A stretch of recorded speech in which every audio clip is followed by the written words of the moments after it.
580.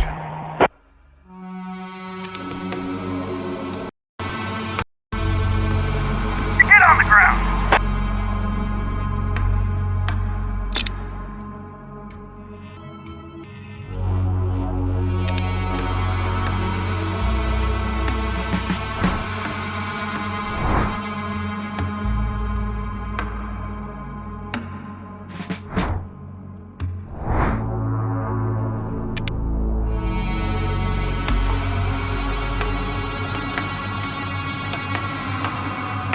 Roger.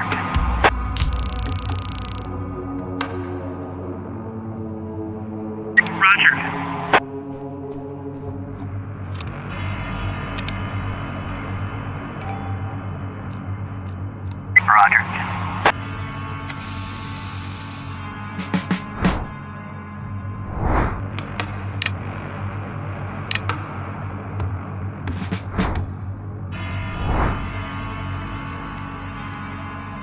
On the ground.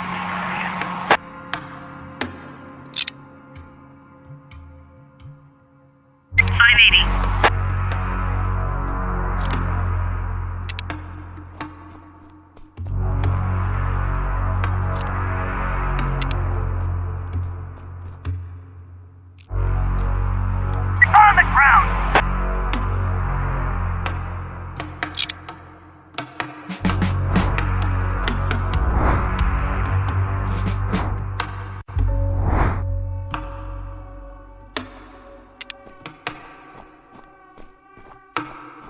We have a visual.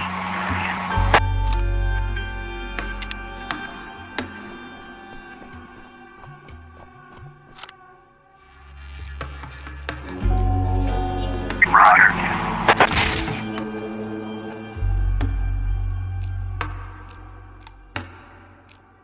Roger.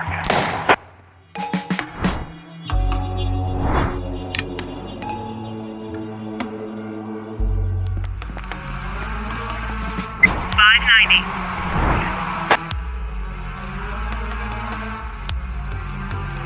Roger.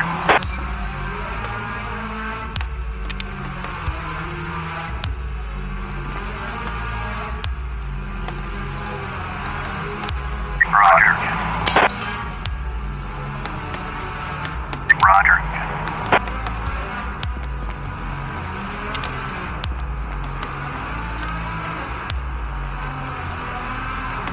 Roger.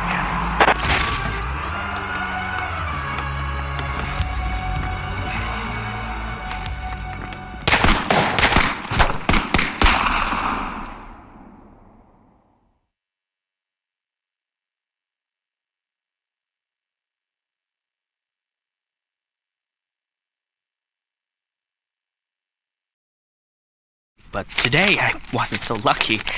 I mean, it wasn't just a regular funeral, was it? All Sharpwood showed up. Can you imagine? I had a teacher, Mrs. Dawson. I haven't seen her since the 3rd grade. Figured she'd moved or died. I mean, it's not easy to lose track of someone in this town, right? And today, I'm looking at her in the crowd, all alive and healthy. Imagine, right? And the crowd was huge. It wasn't even a crowd, more like a whole river of people. I mean, you look at all of them and you can't even see the end. All the roads were blocked. Just thinking. It's weird. There's this dead guy who's making it so an alive guy can't get his groceries on time, right? I mean, I just wanted to say, I really respect Sheriff Wells. He died a hero, right? Ask anyone. Everybody says he's a hero. But I'm just saying, I got a job to do. I don't want to lose it. Nobody wants to lose a job because it's not easy to find a new job in Sharpwood, right? So, The money's right there in front of your nose. Don't bother with the change. Mr. Nash, thank you. I just wanted to say that you don't need to call Mr. Summers. I mean, he'll be yelling at me either way. I deserve it, right? I'm just... Oh, by the way, those cigars you asked about, Caesars, right? Mr. Summers said we normally don't have them in stock, but we can order them. Maybe it'll take a couple of weeks or so, but what's a couple of weeks when it's a quality product, right? I remember one day I was looking... Forget it. I don't know how long I'll be staying. Oh, I hope. I mean, I hope that you won't be leaving too soon. You're like our best customer. Or at least one of our best customers, am I right? I know there's a lot of stuff going on. Lots of folks are leaving. Even Pale Charlie left, and he's even older than you. He's 90 or something. Maybe even 100. I'm sure you'll find yourself a decent job, right? I mean, have a good day, Mr. Nash.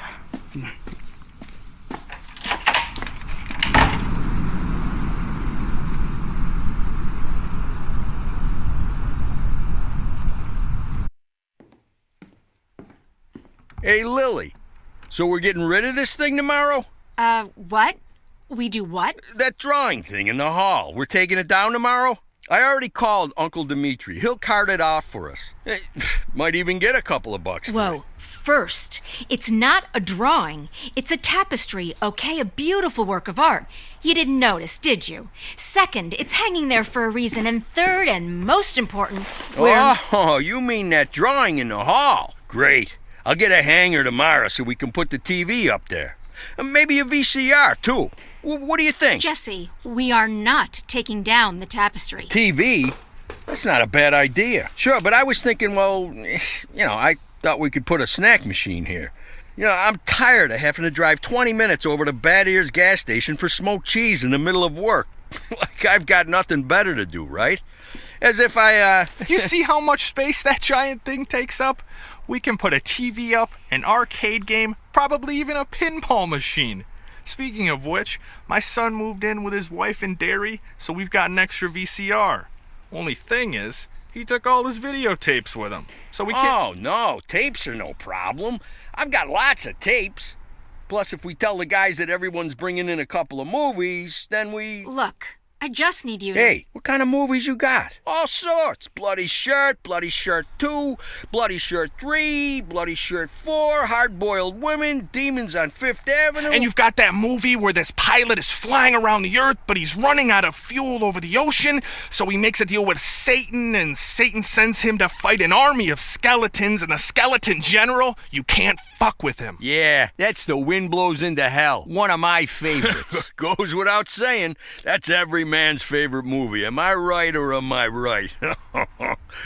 When I saw him at the end, when the girl throws the sword into the fire, my heart jumped out of my chest. Betty almost needed to call the ambulance. I swear to God.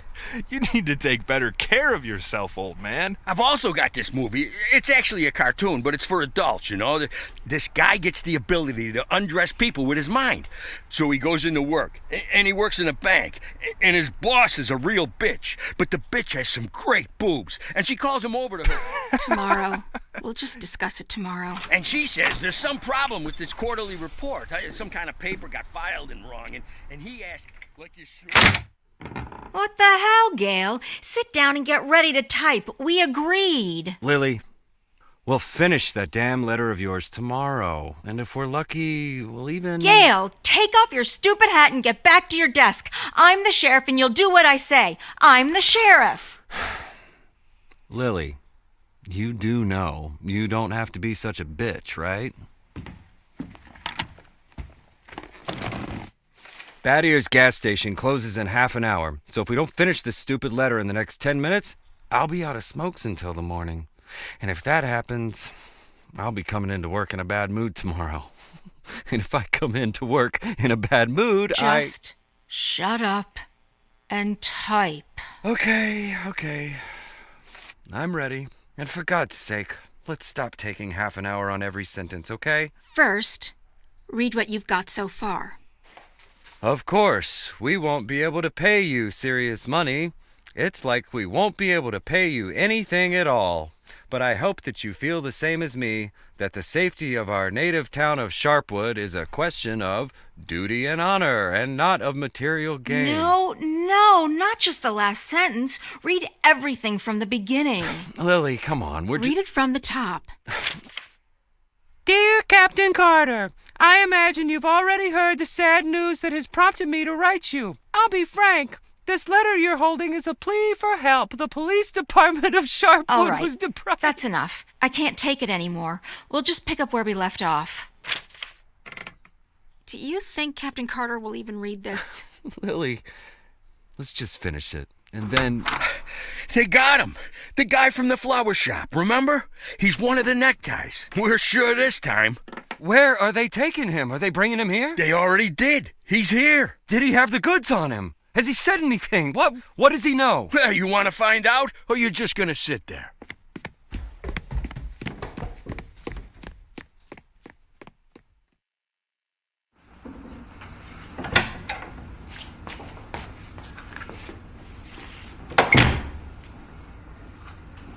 What happened to him? Well, as far as I understand, he had a hard time getting into the car. Right. Didn't like getting out of the car either. And he really didn't like the stairs. And when we handcuffed him, wow, that was no fun at all. And then when he sat down on a chair, he accidentally... Cut the shit, Charlie. What? The sheriff asked a direct question, and I'm trying... Get out! All of you! Lily, I think it'd be best if you just... What's the problem, Gail? Isn't it best if the sheriff interrogates important suspects? Isn't it great when the commander takes a personal interest in the work? Don't you think? Okay, guys, you hear that? Let's get out of here.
You could at least hide the suitcase.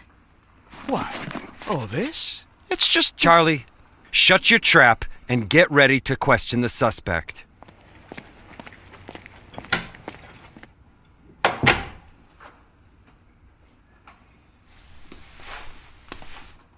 Lily, I just want to... You do understand, Gail, that this will soon be over.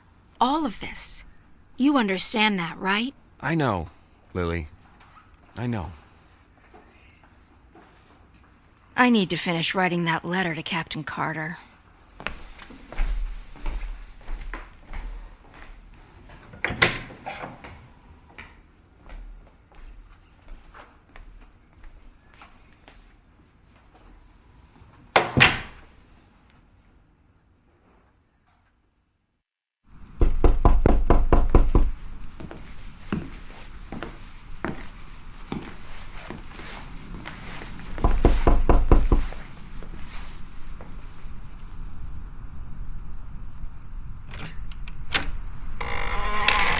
Hello, my name is Bogdan. Are you satisfied with your water supply system? I bet you're not. I am here to solve your problem. Excuse me, what? It's not so nice to run to the toilet outside in the cold, is it? Especially at our age. You go once, you go twice, and by then you've already frozen your butt off. And it's lucky it's the only thing you've frozen off. Believe me, I know what I'm talking about. And you know what I'm talking about too, don't you? Look, listen, this isn't my house. I'm just renting it. All the better. So the homeowner will pay for everything, while you will enjoy the new toilet in warmth and comfort. Are you selling toilets? You sell toilets at night? Don't be silly. We'll replace your whole water system. A new toilet in the house is, well, it's the cherry on the cake. You're right. I'm here a little after hours. Well, you see, our farm is just taking its first steps in this business, so I can only visit my customers after I'm done with my day job. But a toilet inside your house is doubly good at night, right? Do understand your needs, sir. I myself had to run to the toilet outside for 20 years every night. But when I finally got a toilet inside my house, Please go. Just go. I want you to leave. I know what you're thinking. You think that in such a small house there's simply no room for a toilet. But I assure you, if you just allow me to come in for a moment... Leave right now. I'm asking you to leave. I just want to save both of us some time, that's all. I know that you'll change your mind. The next time you need to go in the middle of the night, you'll remember me and think, damn, that guy was right. A toilet in the house is what every adult man needs. So why don't I've asked you to leave. You need to leave. Now. Leave. All right. But I bet you won't last a week before you change your mind. I'm telling you right now, you won't last a week.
We could hardly shut the guy up.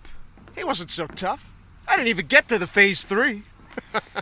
Phase 3 is where We don't have a lot of time. They're moving their headquarters, but we should be able to nab most of them if we hurry. It's north of here, the old summer camp.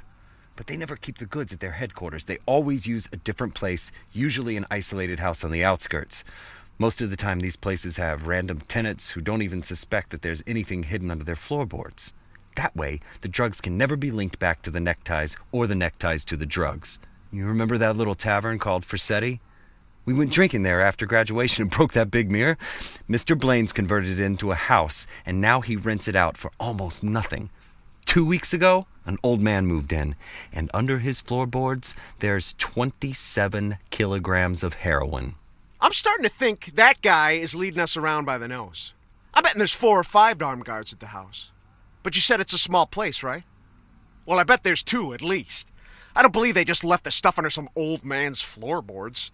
Even if there is an old man living there, I bet he's in on it. Hey, maybe old man is just a nickname. What do you think? I bet he's a right cutthroat, hunkered down there, ready to ambush us.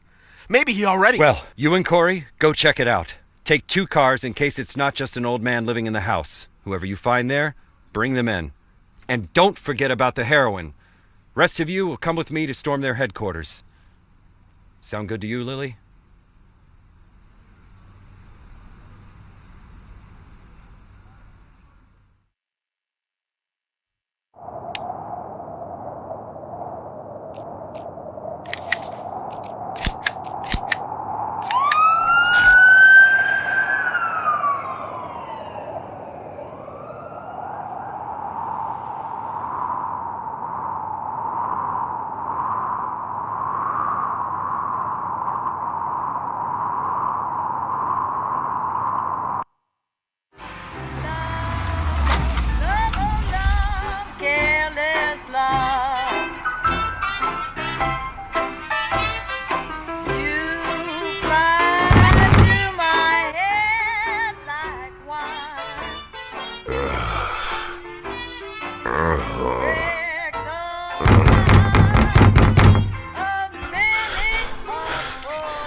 Department.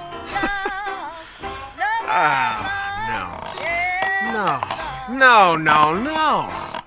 Look at this. No, well, just look, Corey. You couldn't find anyone better to watch the goods? Oh, they just didn't bother. Or are we missing something? What do you think, Corey? Think we're missing something? Huh? Is there some kind of special meaning to the fact that we've got drunk, dirty grandpa here, sitting in the shack watching the goods? Maybe we need to crack the code here, huh? Well, any ideas where they hid the powder? How about you look around while I... while I interrogate the suspect, huh?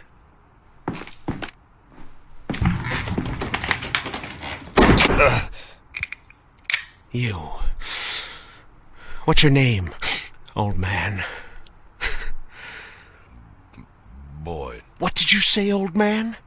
You need to answer nice and clear when a police officer speaks to you.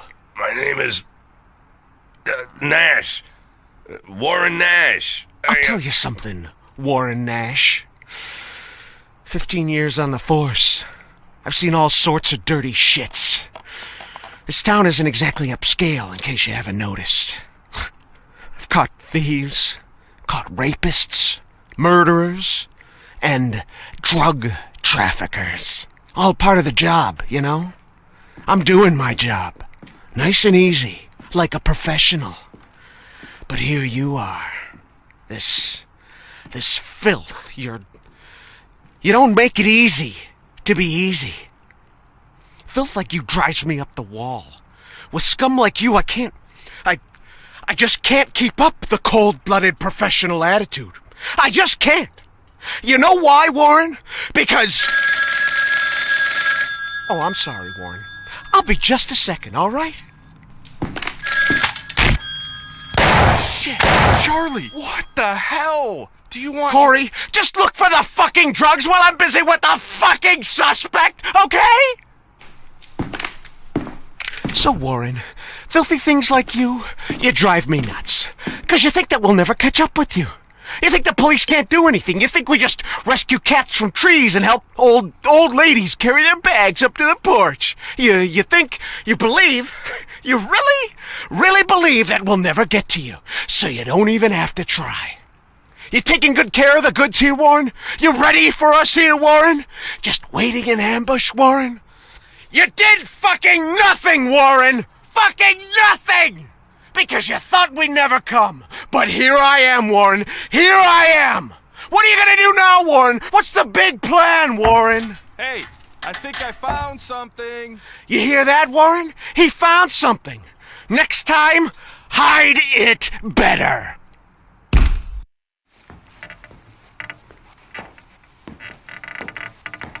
Well, this looks like 27 keys of heroin to you? I would say there's somewhere between 26 and 28 keys.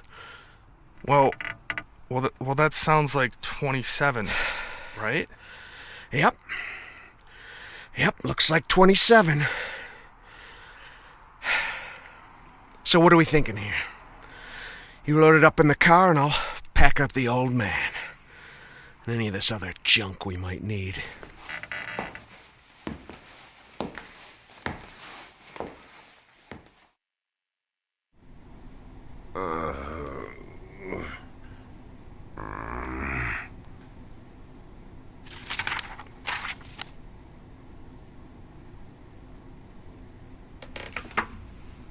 I'd like, I really need to talk to the sheriff as soon as possible.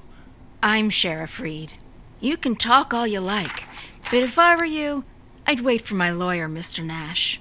I don't, you said you're the sheriff? That's what I said. No, I'm just, are you Sharpwood, Sheriff?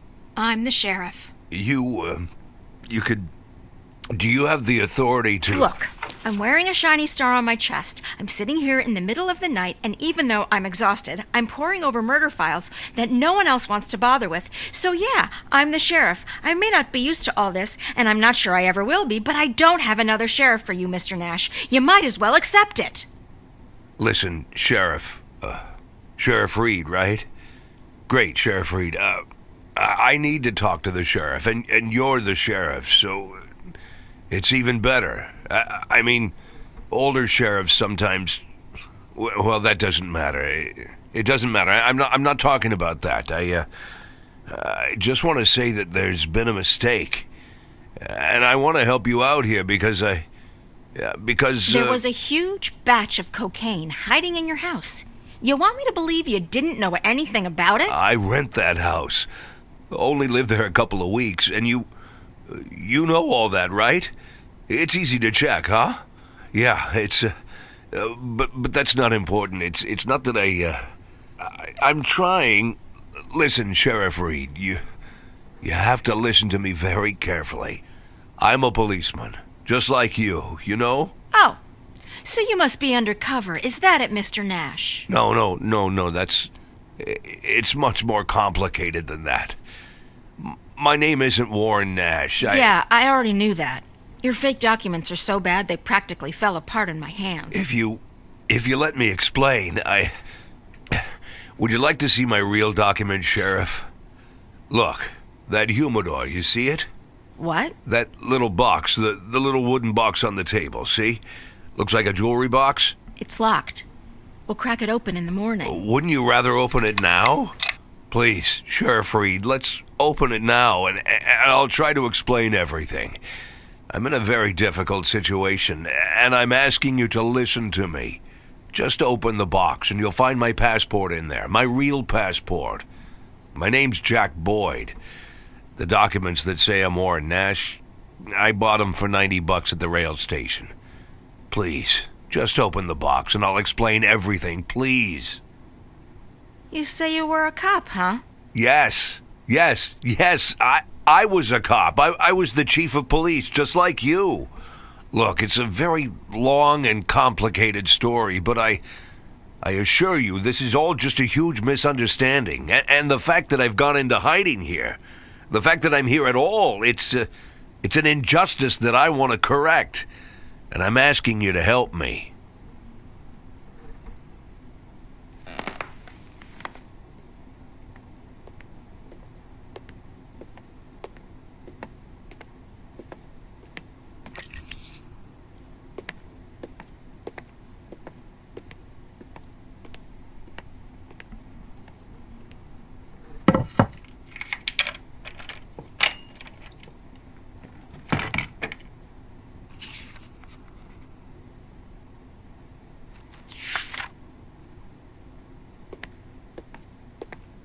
Sheriff Reed, let's talk. I'm begging you.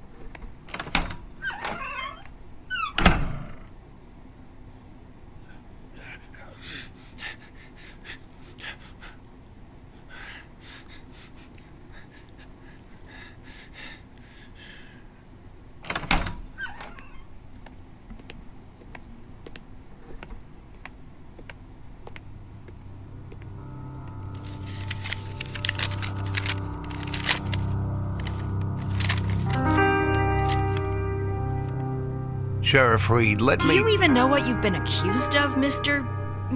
Boyd? Let's just say I don't know if you know what happened in Freeburg last winter, but it had nothing to do with the law or justice. I was used. You do understand that I have to report you to the feds, right, Mr. Boyd? Sheriff Reed, if you do this, you just continue this. I believe that cops should help each other, so I just want to say you seem like the kind of person We've known each other for 5 minutes, Mr. Boyd. I doubt very much that I've made any impression on you at all. Whatever you've got yourself mixed up in, I hope that you find justice, if that's really what you want. But for now, all I know is this. You're a criminal, and they're looking for you. Your folder. That's a case file. Can I see it? Excuse me? I worked as a detective for years. Even when I was chief, I did half of my detective's work. If you're having trouble with the case, I'm sure I can help. Cops should help each other. My exact words, right? You think that I'm... Listen, Sheriff Reed, what do you have to lose? You're the head of this police department. You've got to think rationally. I'm not trying to teach you how to do your work. just for a minute, forget about all that, this whole awkward situation, okay? Right? You have an unsolved murder, and there's someone standing right in front of you who's offering to help. Maybe I'm an imposter, and I can't actually do anything. Maybe I'll even turn out to be a lunatic, scatter the file around the cell and dance around like a wild monkey. But maybe, just maybe, I really am an experienced cop who can help you find your killer. Don't you want that? Don't you want to give me a chance since you've got nothing to lose? Don't you want a real criminal in prison, not some sorry victim of circumstance like me? That's police work. Catching the real criminals, right?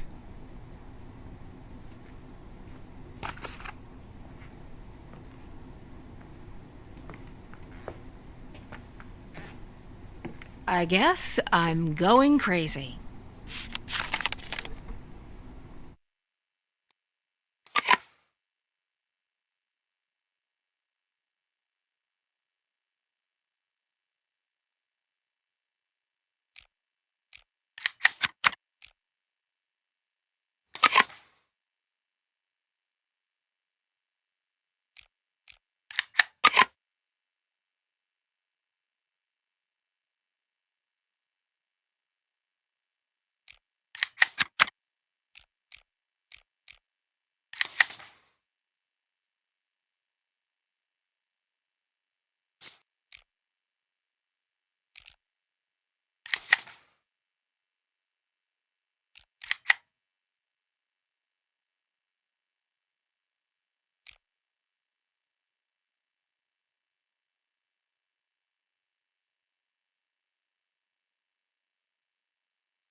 Look.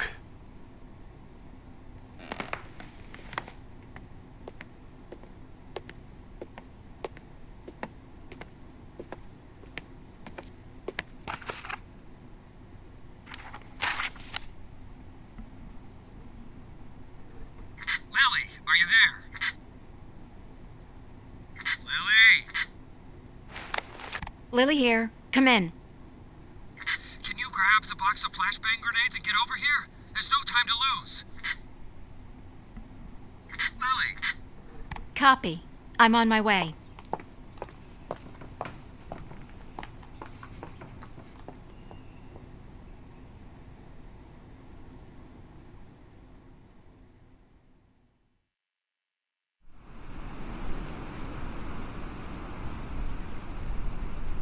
So? I'm not seeing anything. Lily, it's time. Yes, just let me look at the plan. Lily, we've got everything covered. Gail, I need to take a look at the plan.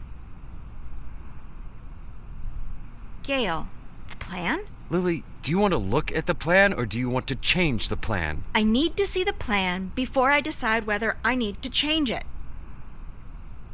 Gail?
Yes, let's get him over here.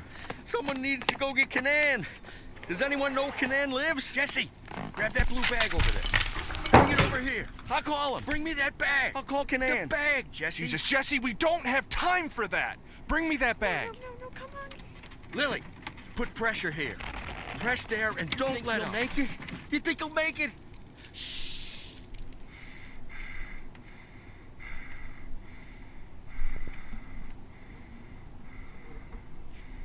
We need to put something under his head.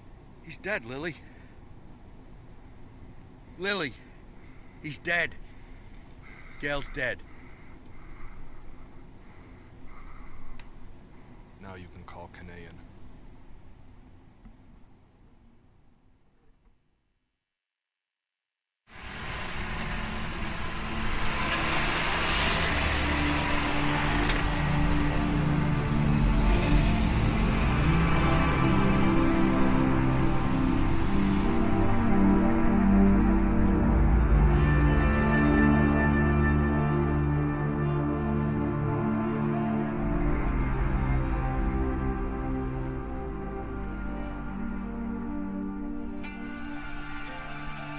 What was his name? I mean the deceased officer. What's his name? Gail Greenberg. Were you close? No, but... No. We went to school together. Sheriff Reed, Sheriff Reed. Ha! Sheriff Reed.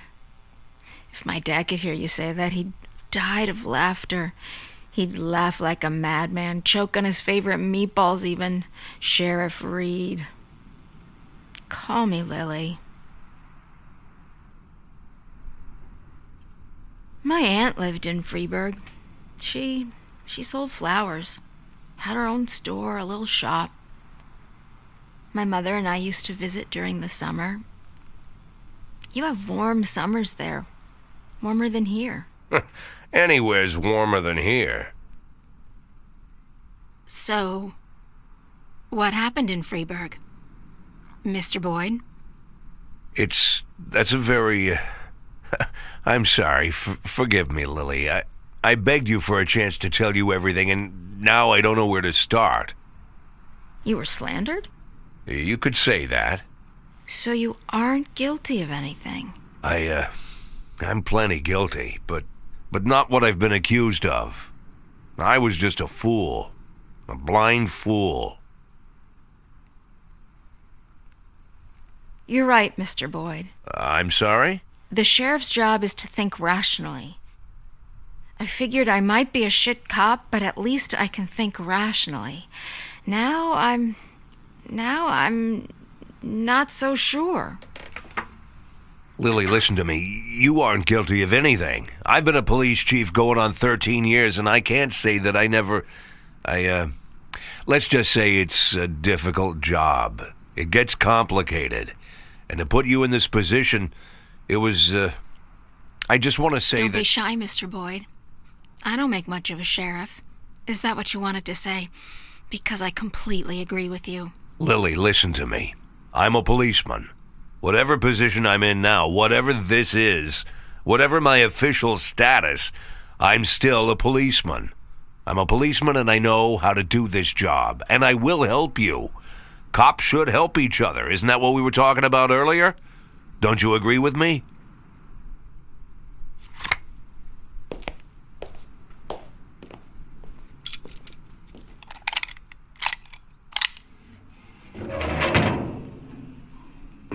What was it you said, Mr. Boyd? Maybe you're an imposter, maybe you're crazy, but maybe you... honestly, I don't even know if I... Lily, why are you pointing that gun at me?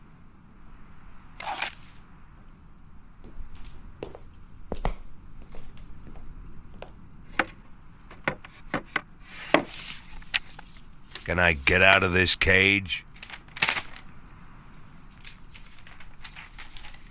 Lily? Yes, Mr. Boyd. Yes, you can get out of the cage.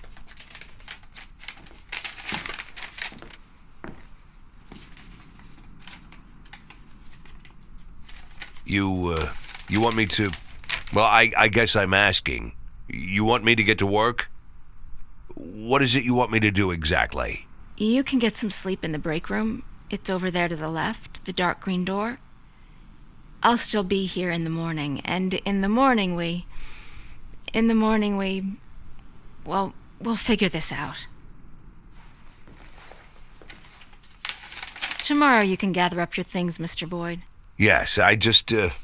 this letter, I'd like to send it as soon as possible. It's for my children. It's important.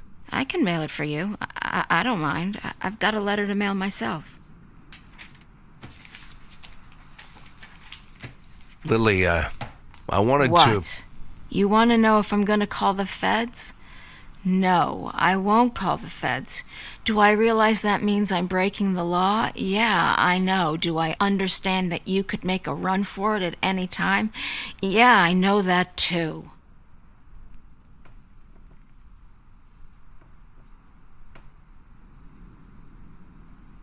I'll see you in the morning.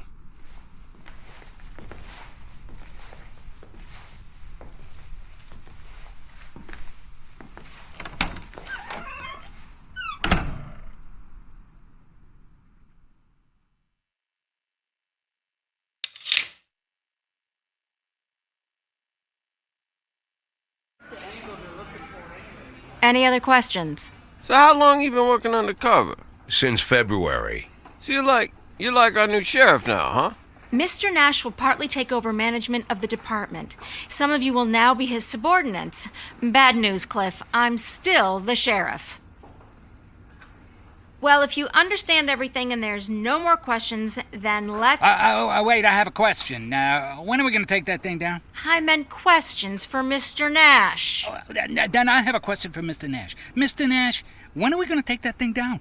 When are we taking that thing down? We're not taking it down. Sorry, bud. Looks like it's staying up. That's enough. Everybody back to work.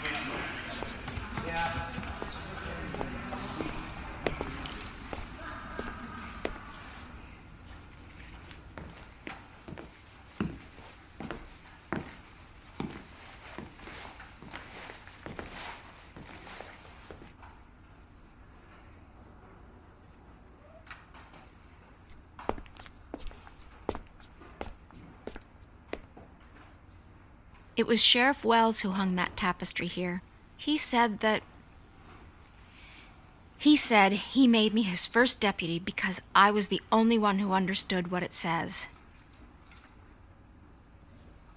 Well, now there's two of us.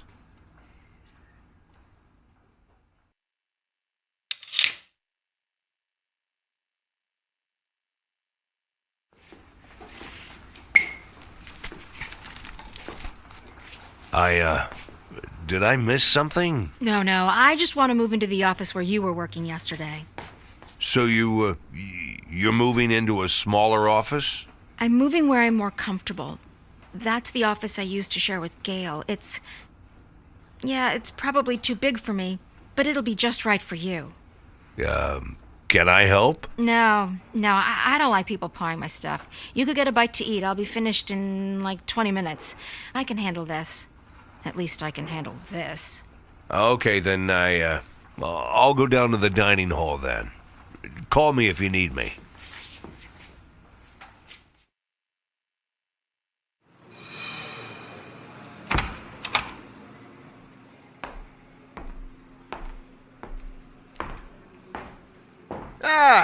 Mr. Nash. Glad we have a chance to get acquainted again. This time under better circumstances, huh?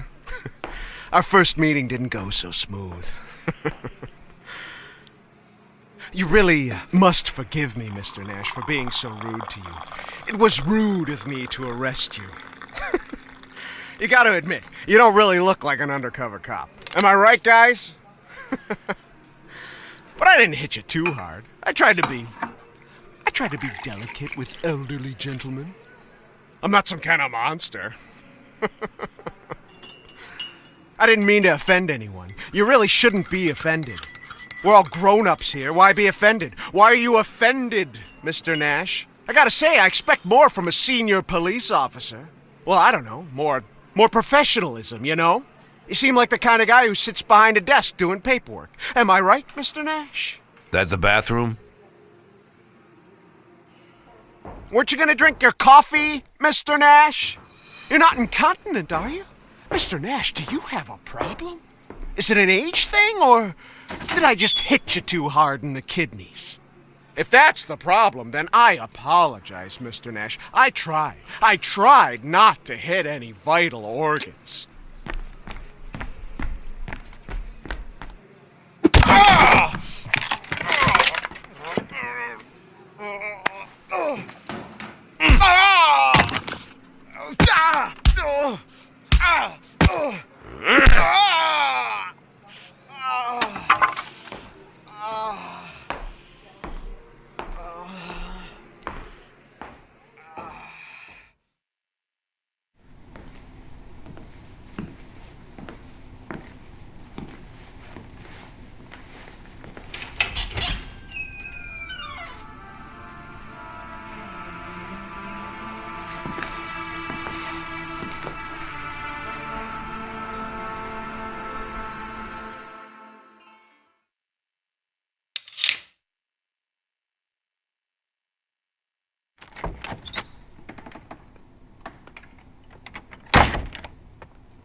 Mr. Nash, could you come over here for a second? we need to talk. Dr. Kanayan just... Hold on! 1 second. Tip, what the hell? What are you trying to do? Don't you remember what happened to Vic? You want that thing to explode in your hands? You want to lose your fingers? Put it back right now. Until you get some new cartridges, no one touches the shotguns. We agree. Aw, come on. I'm not gonna shoot it. I just wanted to use it to scare old Kleiner. Want to see that stubborn idiot shit himself. Yeah, he's probably going around in diapers. You seen that fossil recently? You don't think... I am not listening. Just put that thing back. Damn it, Lily. Stop acting like you're everybody's mother. I'll stop playing mother when you idiots stop acting like children. Yeah, thanks a bundle. You won't be talking like that after I... What's your name, son? Tip Rami, sir. Why do you need a shotgun, Tip Rami?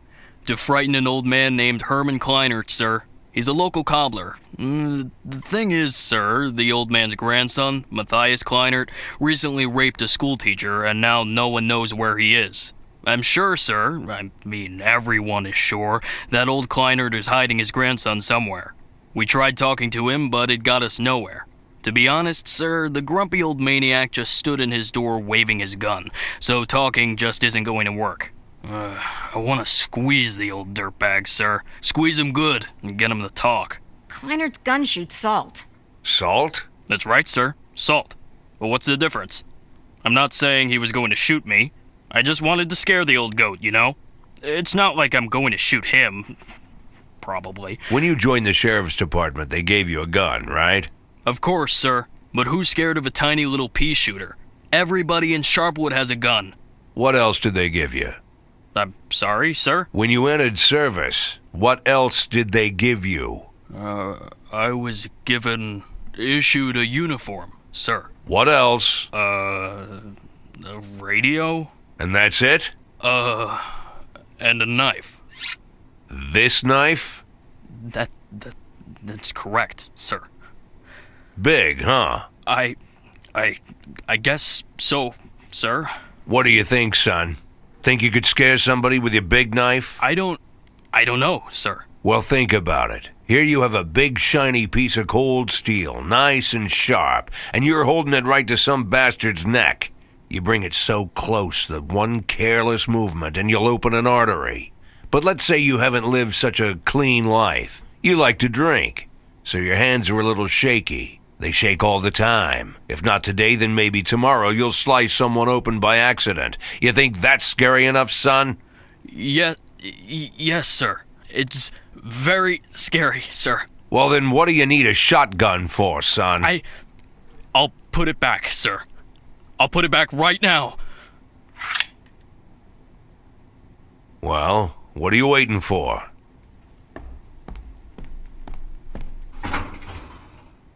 I have work to do. Can I go? Yes, I just wanted to... Come to my office in the evening before you go home, okay?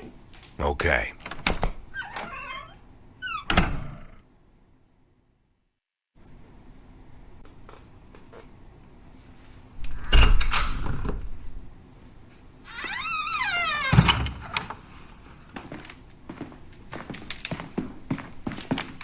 So, you want to talk?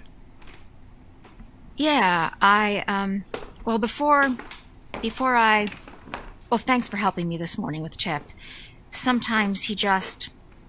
Anyway, there's something I wanted to talk to you about. It's very serious. I mean it. It's serious. As far as I understand, yesterday you had some kind of altercation with Charlie Fletcher. Dr. Kanayan called me and... Well, Fletcher's going to be okay in a couple of days. It was nothing serious, but I don't want this happening again, all right? I can't promise you that. I don't understand. I said that I can't promise you that nothing like that'll happen again. Listen, Jack, I don't like Fletcher either. It's not Fletcher. I will treat my subordinates as I see fit. That's what I mean. But Jack, there are boundaries. I, as the sheriff, I draw those boundaries, okay? I respect your experience, I do, and I just want to say there are rules that must be respected, and I believe that these rules are an integral part. You know, I believe we understood each other and there won't be any more problems, right?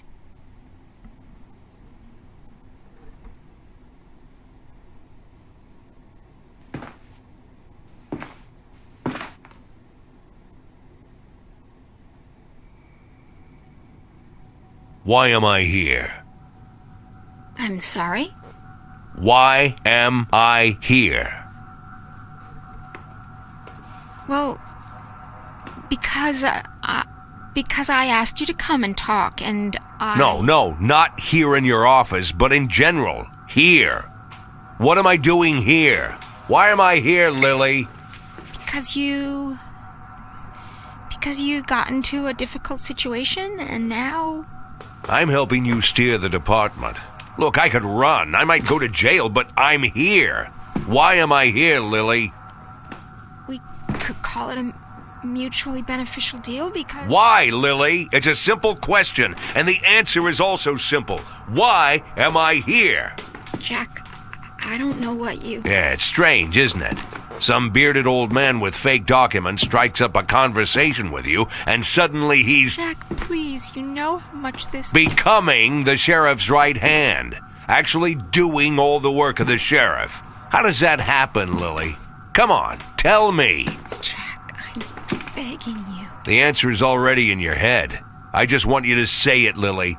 Say it out loud. Why am I here? I'm begging you. Say it. Let's just... Why am I here? Because I'm a shit cop, right? I'm a shit cop. I can't do anything. Shit cop, shit cop, shit cop. Without you here to help, it would be the end. You wanted me to say that. Is that what you wanted? Are you satisfied now?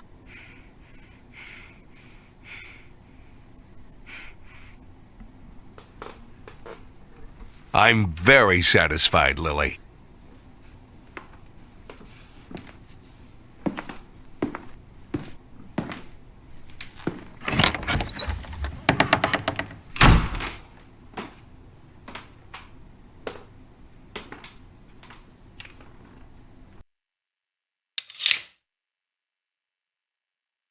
Thank you again for your time, Mr. Kogan. And thanks for your patience. Next Thursday we'll have another meeting, by which time I will have some new questions for you. If you remember something new before our next meeting, not just about Jack Boyd, but about your work in the police department as a whole, then just let me know. If you change your work schedule, let me know. If you need to leave Freeburg for some reason, well, you understand. Let me know. Don't look at me, Mr. Kogan. I don't want to be here any more than you do. If it was up to me, neither one of us Thank would you have again, to. Mr. Kogan. You are free to go.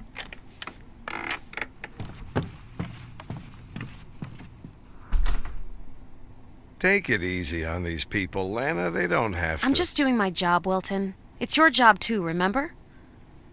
Please invite Miss Emma Weinstein in. Emma Weinstein? Again? What is this already, her sixth? Just the fourth. And you're hoping to learn something new. As far as I recall, she just keeps saying the same thing. I will definitely learn something new, Wilton. Even if she keeps saying the same thing. Even the fact that she always repeats all the answers word for word. That's already very important information just by itself. Well, yes, for you. Because the whole world around you is very important information.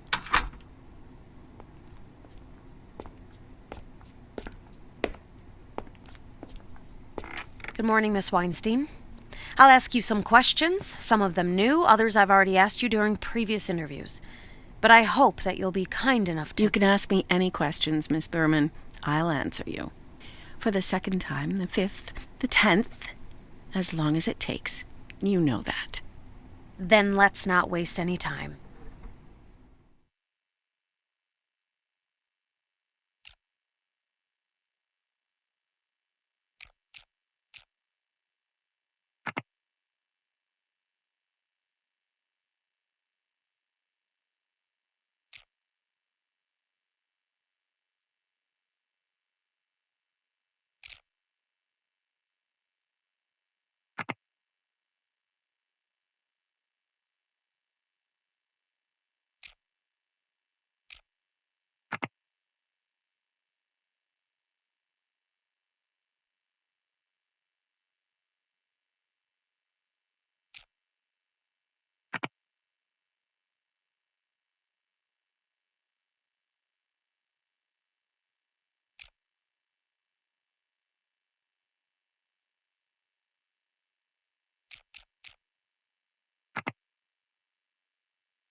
Do you see him, Pedro? Has he already ordered a drink? What? What chihuahua? Are you sure you're looking at the right guy? Do you see a basket of strawberries? Pedro, not everything is important. It doesn't matter how he's dressed. A basket of strawberries. Do you see it? Has he already started eating the strawberries? All right, Pedro. Don't worry about that. If he's eating strawberries from a basket, then he's the one we need, no doubt. Just wait until he's eaten all the strawberries and then approach him, right? Right, Pedro, right. I'll be waiting for your call. Just stick to the plan, all right?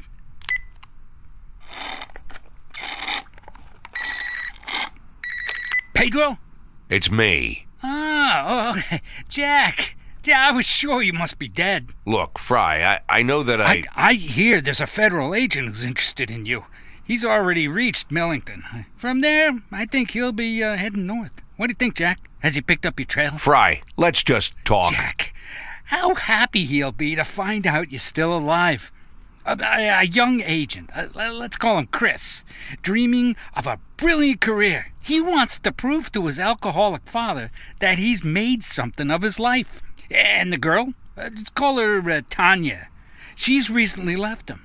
So he just loved to play the hero all over the front page and then just rub her nose in it. And Chris has an arrogant colleague, too. Let's call him Tommy, who's always laughing at him. Wait, you know what, Jack? I think Tommy's fucking Tanya. I mean, this whole time. How could I have missed it? Tommy's fucking Tanya, and worse, the alcoholic father is banging Tanya, too. I mean, they're all fucking around over there. And just think about poor old Chris. Fray, let's just... And by the way, did I mention that Chris has a bit of a stutter?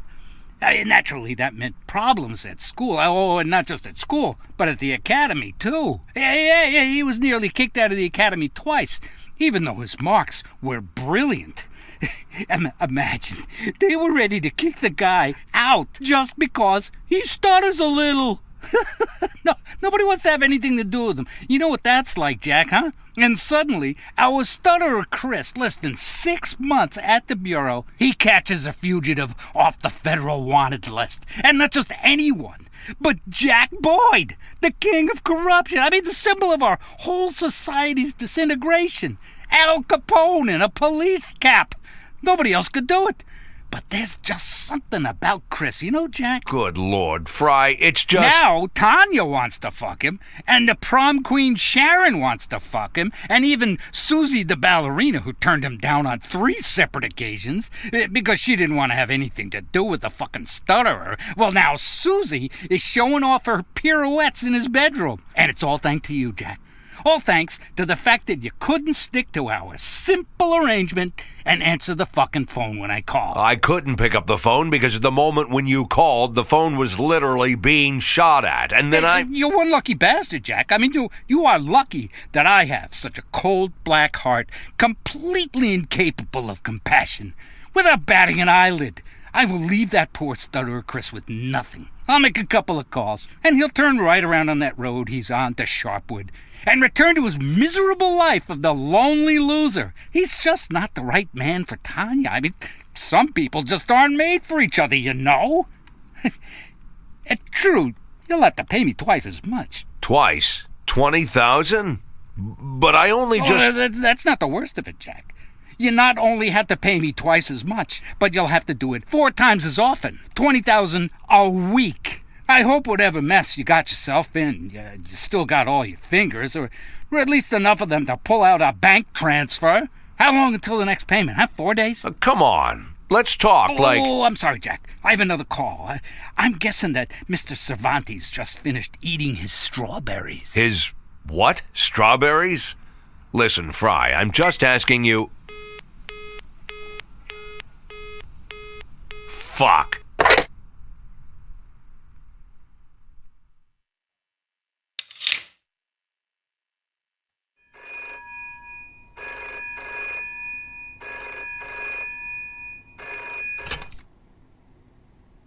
Hello? Yeah, I'm listening. It's me. I'm listening, Lily. I decided that I wanted to talk about the woman. What woman? About the woman with the coins. Lily, do you realize that you're calling me in the middle of the night? It was wrong, Jack, what you did. I'm not trying to exaggerate. It's not the worst thing you could. I don't want to compare it with. I want to tell you that I think it was wrong, and I think that you yourself understand that it was wrong. Am I wrong? Lily, go to sleep. Jack, just want to make sure that we're seeing eye to eye on this. That we're on the same team, you know? It's important to me. For a cop, nothing's more important than a good night's sleep. You can trust me on that. It seems I'm more like a nanny than a cop. And I'm all cop.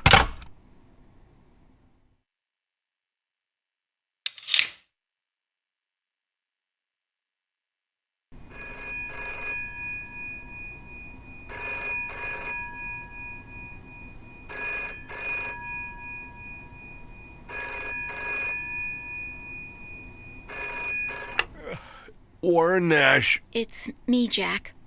I have a strange question for you. How would you say your work is going? What are you talking about? I don't mean in general, just today. The work you did today, are you pleased with what you did? What kind of question is that? I'm talking about... I need to sleep, Lily. Jack, I'm not trying to...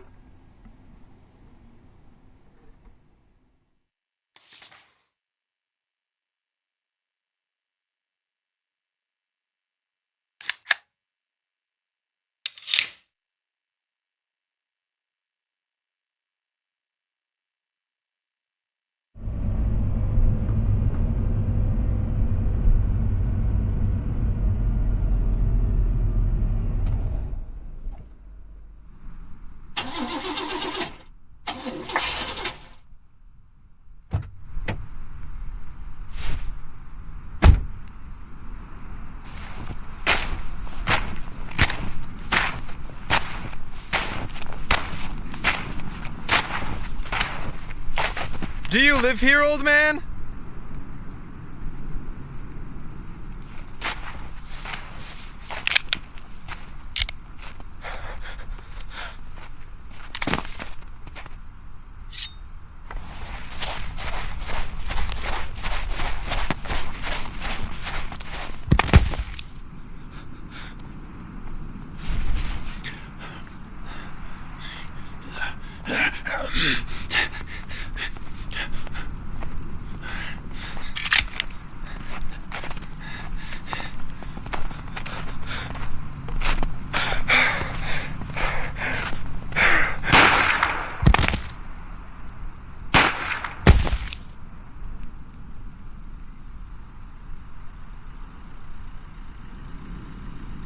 Go home, Mr. Boyd.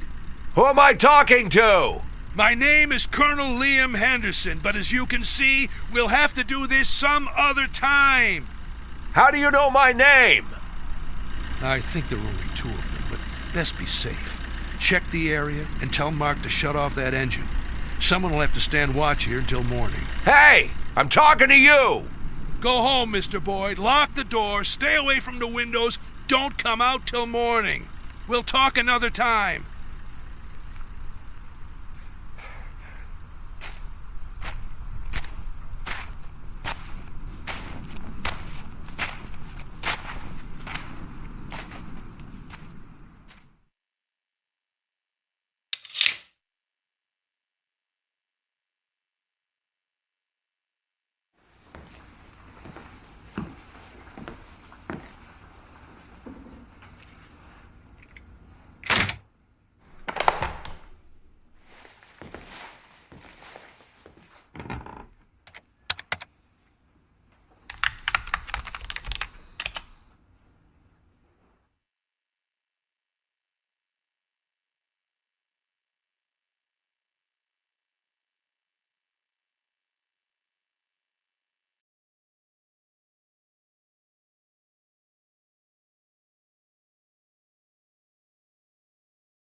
Time for hot chocolate. Don't pay any attention to me. I'll evaporate in a second. Who are you?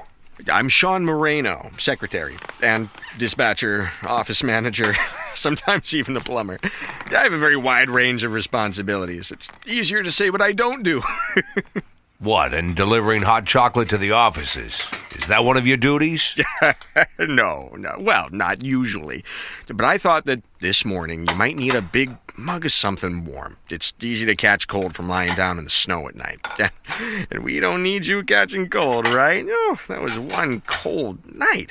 No, if you ask me, all nights are cold. What are you talking about? Here, hot chocolate with maple syrup, red pepper, and herbs. I should think I can manage to make this drink. You can't survive in Sharpwood without it. But I won't give you the exact recipe. Don't even ask. I didn't know what kind of cupcakes you like, so I brought a few. There's more chocolate in this one, less in this one, and there's no chocolate at all in this one. But there's little nuts. Very tasty, but they get stuck in your teeth, so be careful. Oh, yes, and your revolver. I cleaned it up. Shines like new. If you need any bullets for it, Mr. Boyd, just... Who are you?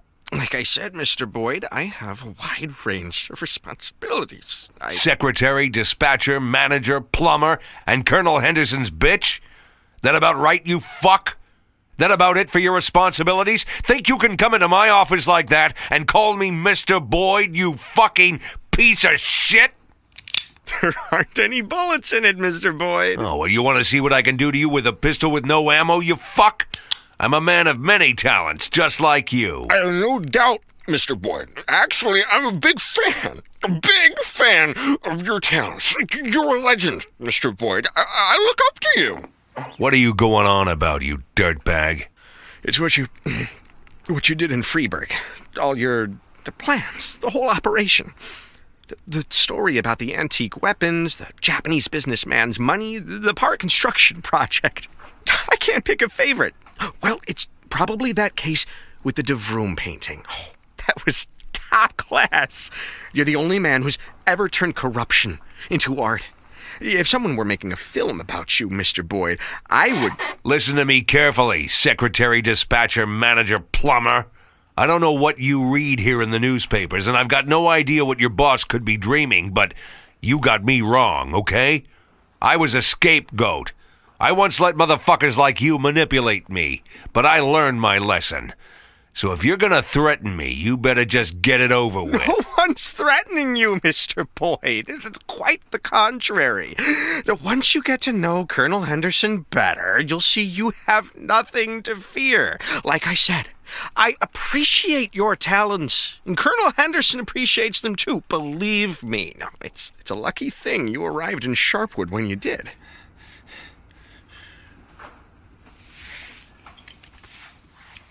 The key you used to open my office. Leave it and go. You do know that I have copies, right? I could make 100 more. I said leave the key and go. If I see you in my office again, you will drown in a mug of hot chocolate. I promise you that.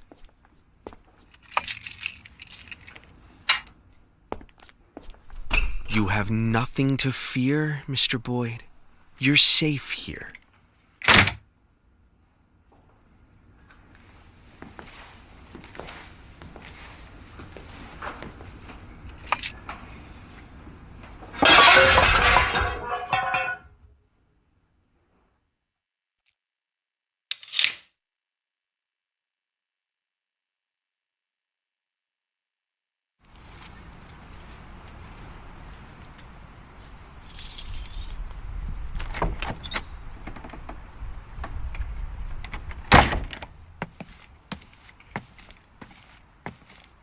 I'd like to see Sheriff Lily Reed.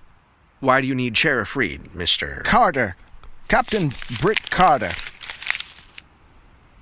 That's why the day when you, Captain Carter, step through the threshold of our department will not only be an important day for the whole of Sharpwood, but also a very happy day for me personally. Well, it seems I'm here to make Sheriff Reed very happy, son.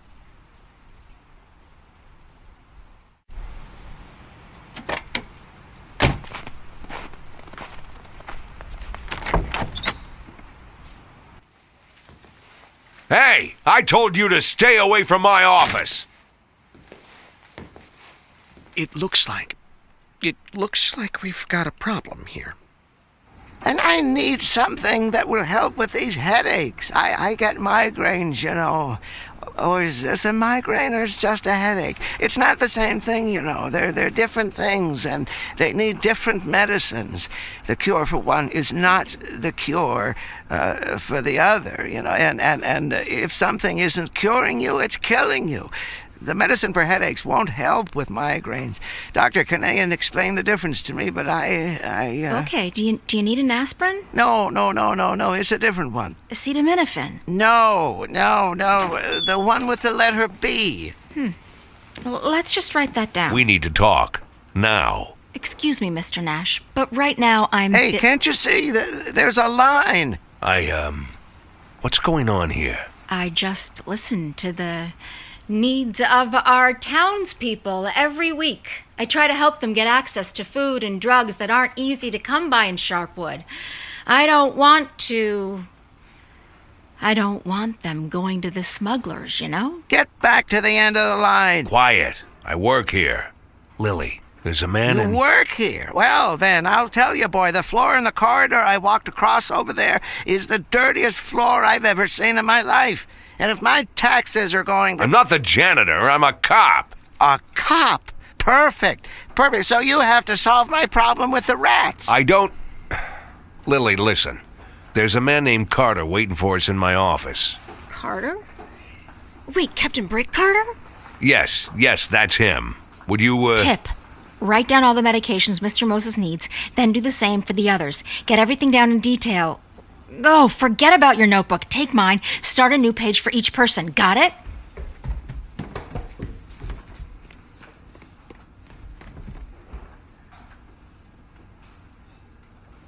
There's still one thing I just can't understand, my dear.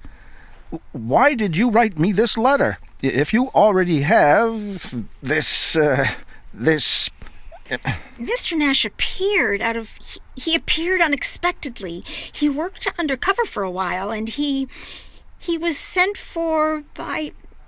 This is an operation. It's all part of a big operation, some kind of big operation. I myself don't know all the details, but I think Mr. Nash himself can tell you everything Oh, I have no doubt that Mr. Nash will tell us everything. He'll tell us how he was assigned to this operation. He'll tell us how he was sent his orders on a beautiful piece of paper with a seal and a signature. He'll tell us how he had to pack up everything in his big city apartment, and how carefully he packed his expensive trousers in his expensive suitcase. Oh, how he had to grow a beard to blend in. Yeah, he'll tell us all about his brilliant career. You must have been an excellent student at the academy, Mr. Nash. Or perhaps you think you already know everything there is to know. But there's something you don't know, Mr. Nash. It's something very important. A city like Sharpwood can't be saved by some upstart careerists and bureaucrats from central administration. A city like Sharpwood can only be saved by its people. People who were born here, who grew up here. These are our demons, Mr. Nash, and we have to deal with them ourselves.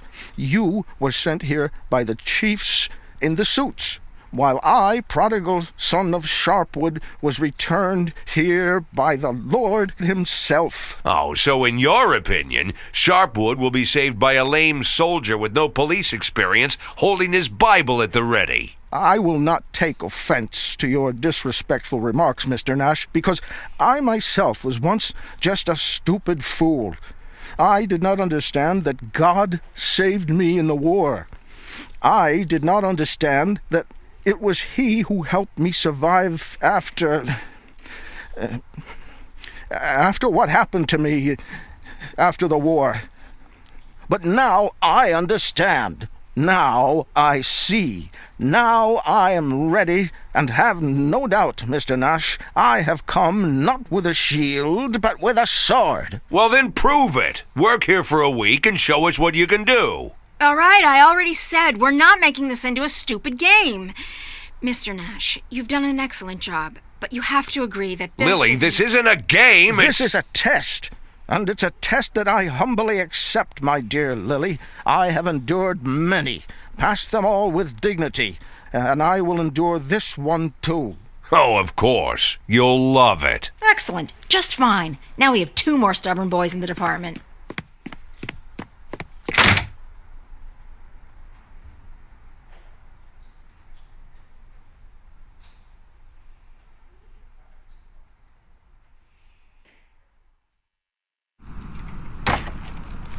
Mr. Boyd, finally. I was starting to wonder if you were going to spend the night. Shut your mouth. Mr. Boyd, listen, I understand you don't talk much. I get it. After all, you would never have... Well, you wouldn't have been able to do what you've done if you were a chatterbox. Yeah? But I'm not asking you for a big speech. I'm not asking you to give me a master class in corruption.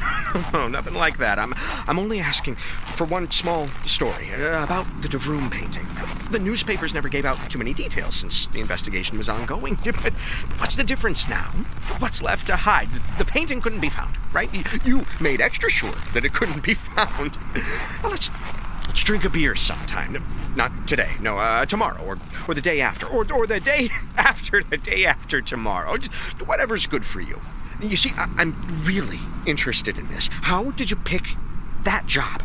I mean, what did you want with that picture? I mean, that one in particular. It's a pretty specific choice, you know? It's a controversial artist.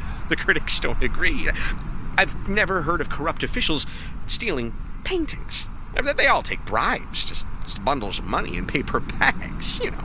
Of course, I'm not comparing you to those ordinary rotten geezers. Not at all. I just wanted to say that even though I don't know all the details, I see that you've got your own style. Whether you realize it or not, that's why the press called you the Caesar of corruption. You can find lots of kings of corruption in the newspapers. There's a new one every month, but I've never seen a Caesar. Because Caesar, that's not about the scale, but the style. Style is everything, right?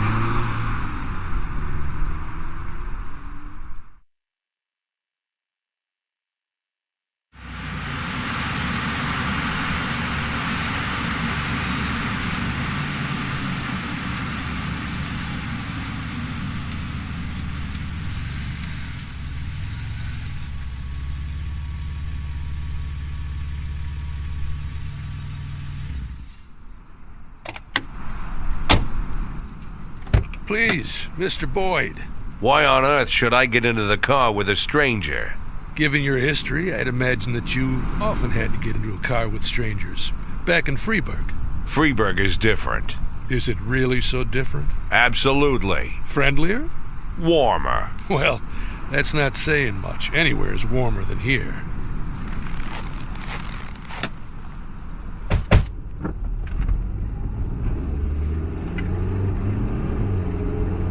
How? Excuse me? How did you know who I was? How many ads were there? Ads? Well, I'd be willing to bet that when you came here, you went looking for housing in the newspaper ads. How many ads did you look at? I don't know. Maybe a dozen. But you chose this house.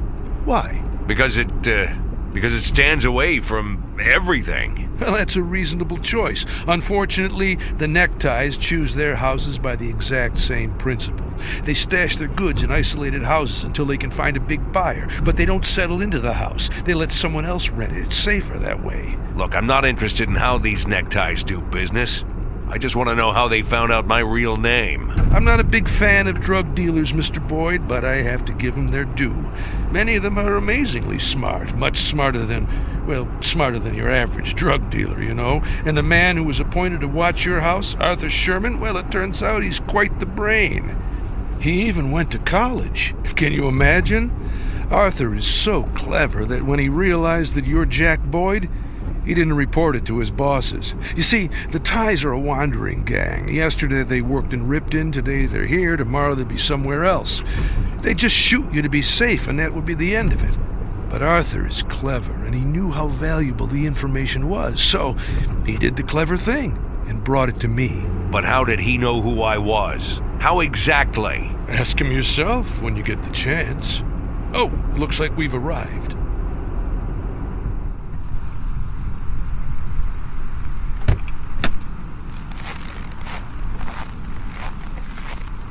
Mr. Boyd, are you coming? Are you completely out of your mind? I'm a wanted man. I shouldn't be showing my face in public, even if it is old and shaggy. Come on, Mr. Boyd. There's only drunk pigs and sweaty strippers in there. Nobody'll even look at you. Don't you want to drink a mug of draft beer for the first time in months and burp loud enough that everyone hears? Aren't you tired of hiding? Don't you just want to be an ordinary person? You saw where I live. Now I want to see where you live. Don't you think that's fair? Okay, you win. But I'll never believe that you don't miss letting loose. That's not the only thing I miss. Not the only thing, and not the main thing. I understand.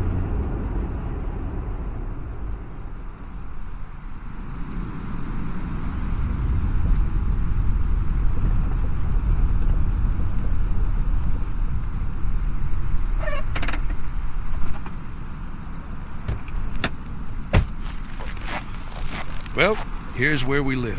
What? We can't go inside? Well, I didn't go into your house. I stood 100 yards away. Now we're even. Don't you think that's fair?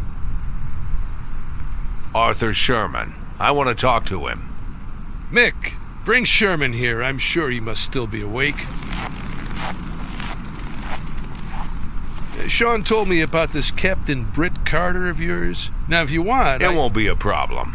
You sure? I can manage. If you have any difficulties, just let me know. I could, well...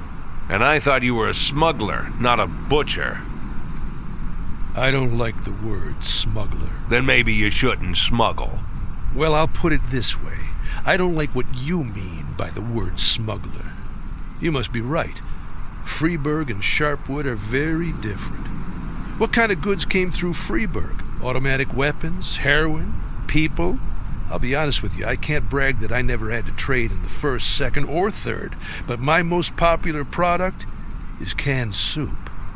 Mushroom soup comes in a little red jar. And this is coming from a man who spent over 30 years eating a tasteless soldier's rations and not complaining. And I can assure you that this soup is the most disgusting meal in the world. When you pop open the jar with a can opener, this smell immediately bolts up your nose. The smell of despair, you know? It's impossible to suck down this vomit without thinking for even a second that your life is going nowhere. Sharpwood kids, when they grow up and leave this place for the rest of their lives, they'll always shudder when they remember this awful soup. But only the lucky ones, the few who manage to get out. The rest will live here for the rest of their days, eating smelly soup and then feeding it to their own children. Because without 12-cent soup, they'd all die. I give them this life, with the smell of despair. Bitter, but life. I don't know what cruel word to call what I'm doing, but I'm definitely not a smuggler. And I want that... There's your college boy, Mr. Boyd. Give me a cigarette. Still alive, Mr. Boyd? Oh, wow. How did you know who I was? Were you really hiding all that well? You hitchhiked on your way to Sharpwood. Well, not to Sharpwood, of course, but to Big Rift. And from there you walked on foot, but before Big Rift, a red-haired guy named Locke drove you. Picked you up at a bus stop 70 miles down the highway. Buses from Garensburg pass that stop every 6 days. In Garensburg, you spent 2 nights at the Stone Woodpecker Hotel. I called down there and had a nice chat with Mrs. Hopper, who... Just stop! So you're really that clever, Arthur Sherman? Proud of your little investigation? If I'd known this investigation would turn me into a hostage to rednecks playing toy soldiers, I wouldn't have stuck my nose in your business, Mr. Boyd. Hostage? Arthur can't leave the barracks. It's for his own safety. In addition, he likes to live by military regulations. Isn't that right, Arthur? This shit you're pulling here isn't military order. It's the middle of the night, but everyone's awake.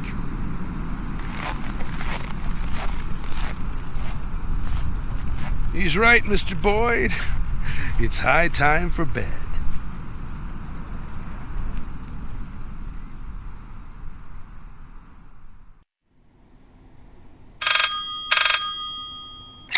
Hello?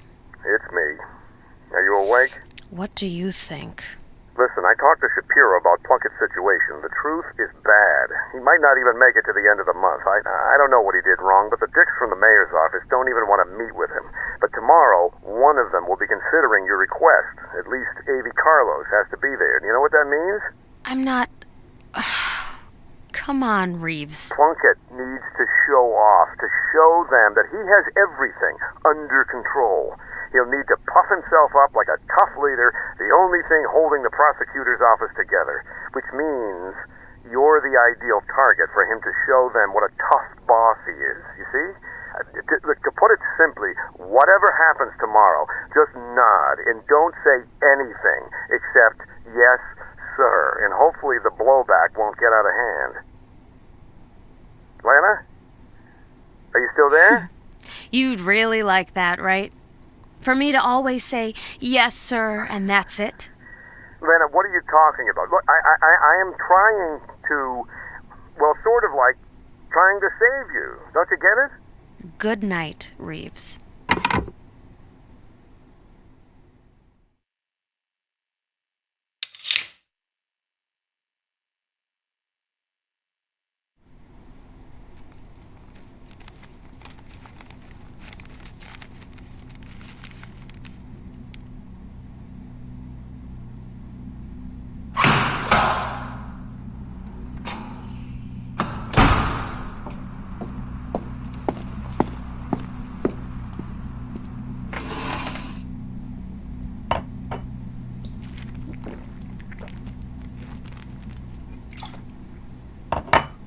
Before we begin, Miss Berman, I should note that Mr. A.B. Carlos and Mr. Ronald Atticus, representing the city administration, have been good enough to join us.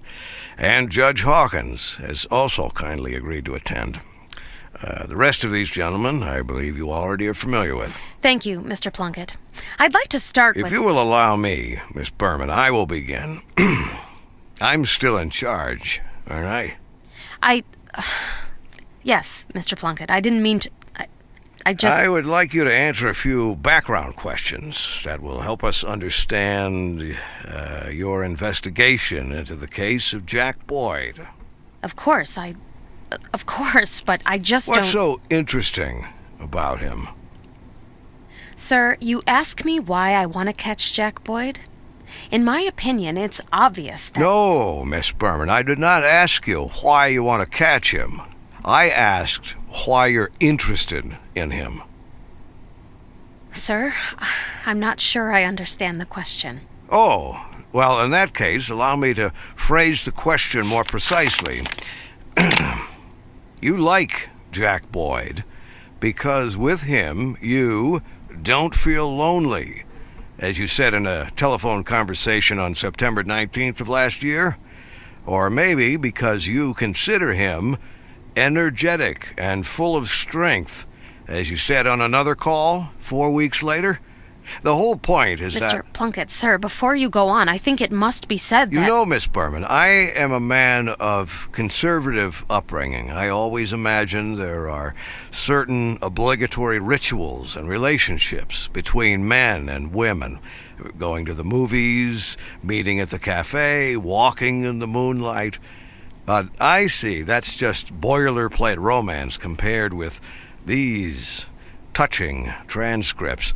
You've quite convinced me that even over the phone, you can create a very close bond with someone.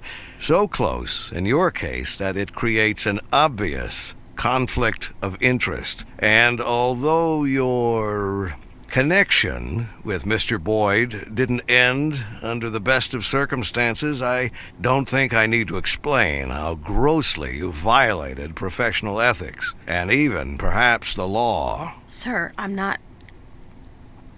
How did you... Isn't this the work of the prosecutor, Miss Berman, to know a little more than the others know? Information is our weapon, haven't you heard? I'm sure everyone in this room will agree. Do you think I would have reached my post if I couldn't gather information and use it at the right time and place? Everyone here understands perfectly what I'm talking about, I assure you. And I have little doubt that you understand as well, Miss Berman. Now, going against a person with information is like going against yourself.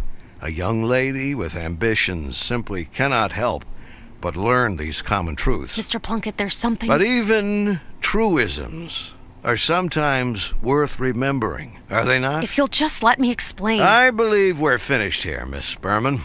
You are suspended from all current duties. Your future will be decided by the disciplinary committee at a special meeting on February 2nd. Meanwhile, you're free to go. We don't need to detain our guests any further. I think they've heard everything they need to hear.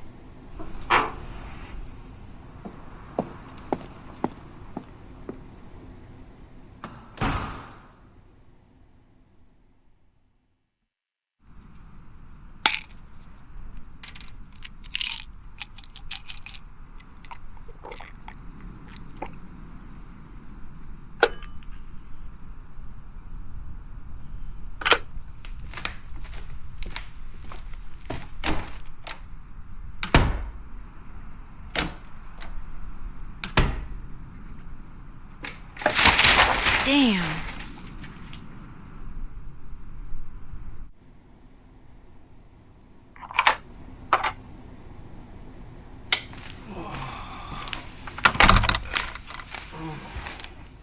Forgive me, Captain Carter, but this is important. Don't worry, honey. It's okay. I haven't had time to fall asleep yet. You came to wish me luck? I have leads on a number of major cases that I wanted, that I've dreamed of doing. Someone's selling old weapons that they're bringing in from Ripton. Someone else is trying to... Look, it doesn't matter. You can read it all right here. The point is that we've got a lot of evidence against some small-time criminals, relatively small time, of course, but I wanted to use them to get to bigger fish. Lily, there's only one day left. I don't have any time to get to the big fish. And you don't need to. Just arrest all of these people. Arrest them and win. Your father would have laughed if he could hear this, but I'm a gentleman, my dear. Just win the stupid competition, Captain Carter.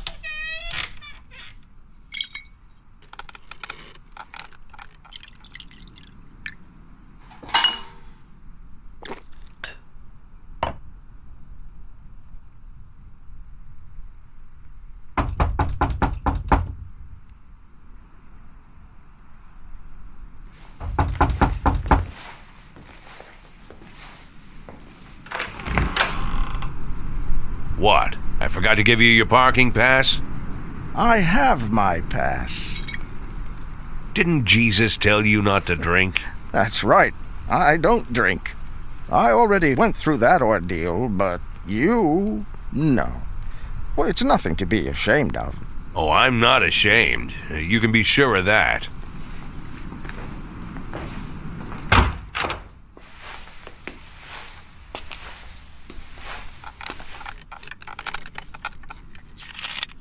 You know, it's hard to handle some things alone. And sometimes help comes from somewhere you wouldn't expect. You can say that again. When I needed help, it was an old man named Tarek Palm, former pastor. They say he was kicked out of the church because he went crazy. I don't know the whole story. Maybe he lost his mind, but he sure didn't lose his instincts. He immediately saw the two things that were ruining my life: lies and stubbornness. So he locked me in the basement. Lost his mind. Must have been a smart guy. He locked me up in the basement with the Bible, the Koran, and the Torah. And he told me that he didn't care what I was going to believe, but every righteous man, whatever he believed, had to go through these 3 steps. And the first step is when you choose principles over honesty. And the second step is when you choose honesty over principles. And the third is when you don't need to choose at all, because honesty is your only principle. Now, Old Man Palm said that he would bring me water every morning and ask, "What stage are you on, son?" 3 weeks later, I answered, "On the 3rd, Father." And he let me go. I was a changed man, but I lied about the 3rd stage. I was still stuck on the 2nd one.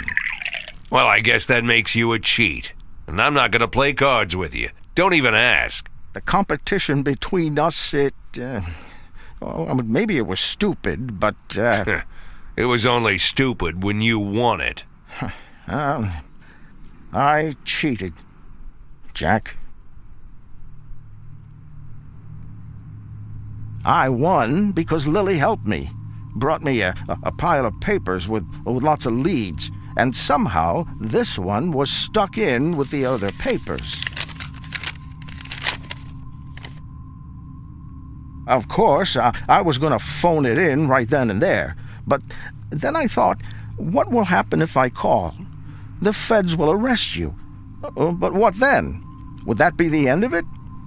No, of course not. There will be reporters, there'll be some kind of investigation, and everyone will be on the hook.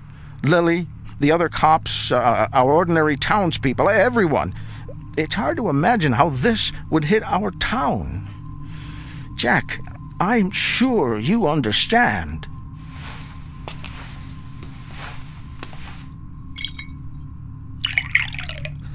Lily wanted me to take things over gradually, so we could work together for a few days and keep everything calm, right? But you could keep things even calmer. You can leave early in the morning. You can disappear, and no one else in Sharpwood will ever hear from you. It'll be like you were never here. Like you got off the bus, you took one breath of icy air, and immediately decided you needed to get out of here. I mean, after all, who would hide from justice in a freezer?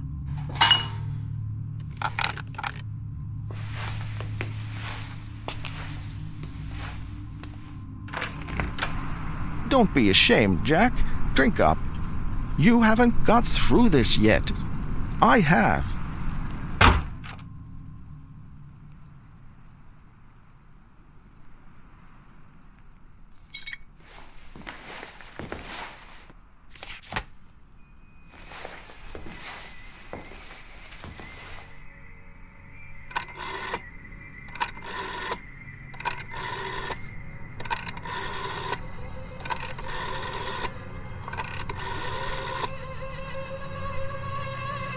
I need to talk to Liam Henderson. I know, but it's important. Yes, I'll hold.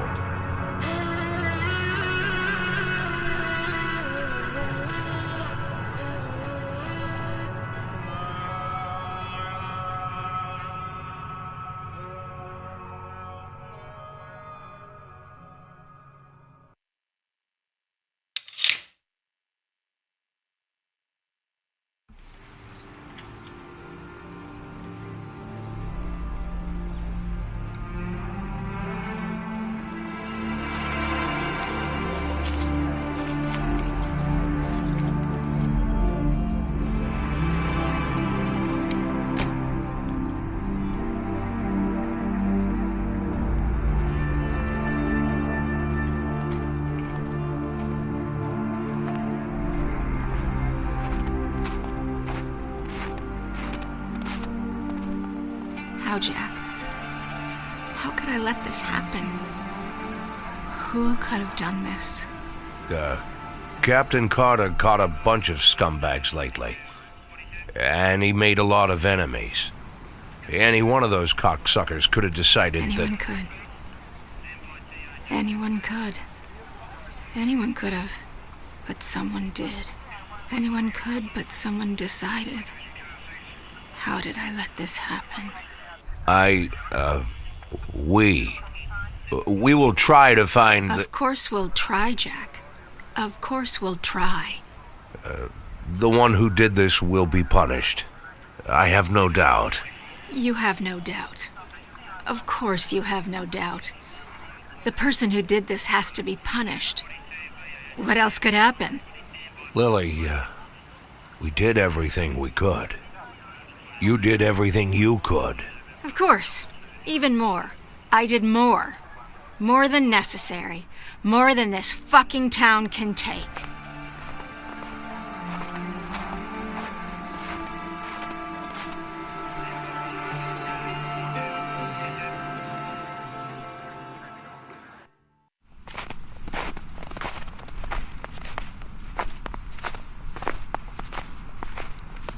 Did something happen?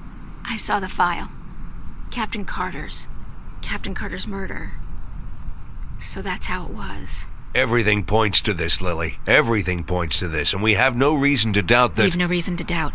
I have no reason to doubt. You're a cop, a very experienced cop.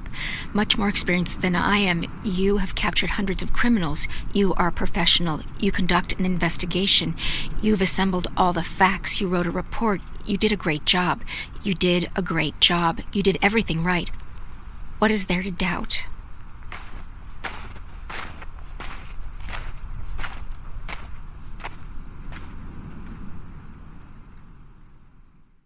Tell me, Victor, tell me honestly, are you a human being or a robot? Huh? Right? Or are you sure? Have you checked? Because it seems to me you have a set of programmed commands instead of brains in your head. Ever consider showing a little bit of flexibility? Just a little bit, huh? Ever consider that selling butter and selling gasoline isn't the same thing?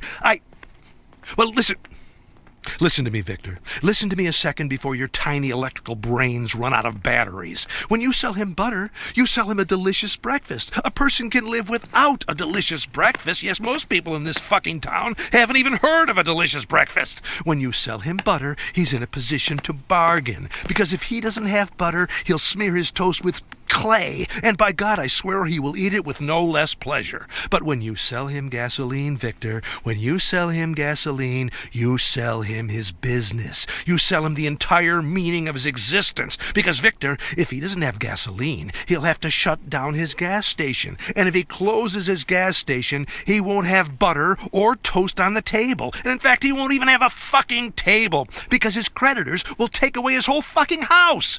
And a man needs a fucking house so that he can have a place to put his fucking table. You got the logic, right? Now see if you can digest it with your fucking electrodes or whatever you usually think with, and call me back when you come to an agreement on the price.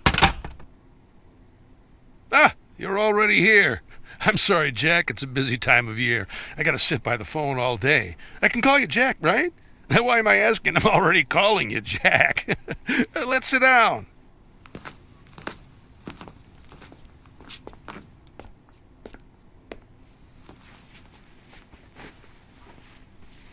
We could go to the bar, by the way. I'm waiting for a call, but I could... It's fine here. You sure? Well, as you like.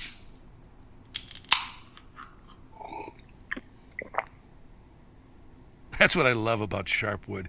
Even if I forget to put the beer in the refrigerator, it'll still be cold. Here, you can help yourself.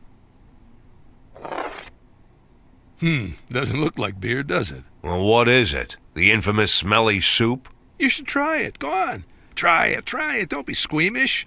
Half of Sharpwood eats that soup every day. No one's dead yet. Not from the soup, anyway.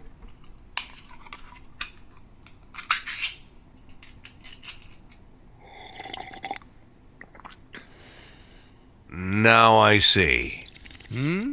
Now I see why you'd say that anyone who lives on this soup would try to get out of here. Well, yes, but most of them stay. What do you think keeps them here? Family? Friends? Friends? But there's nothing easier than making friends. When did you arrive in Sharpwood? About 10 weeks ago? Or was it 8? And look, you're already surrounded by friends. No, it's not friends. It's the enemies. Ask anyone in the city. Ask a poor man. Ask a rich man. Of course, if you can find a rich man. They all have them. Every one of them has a neighbor they can't stand.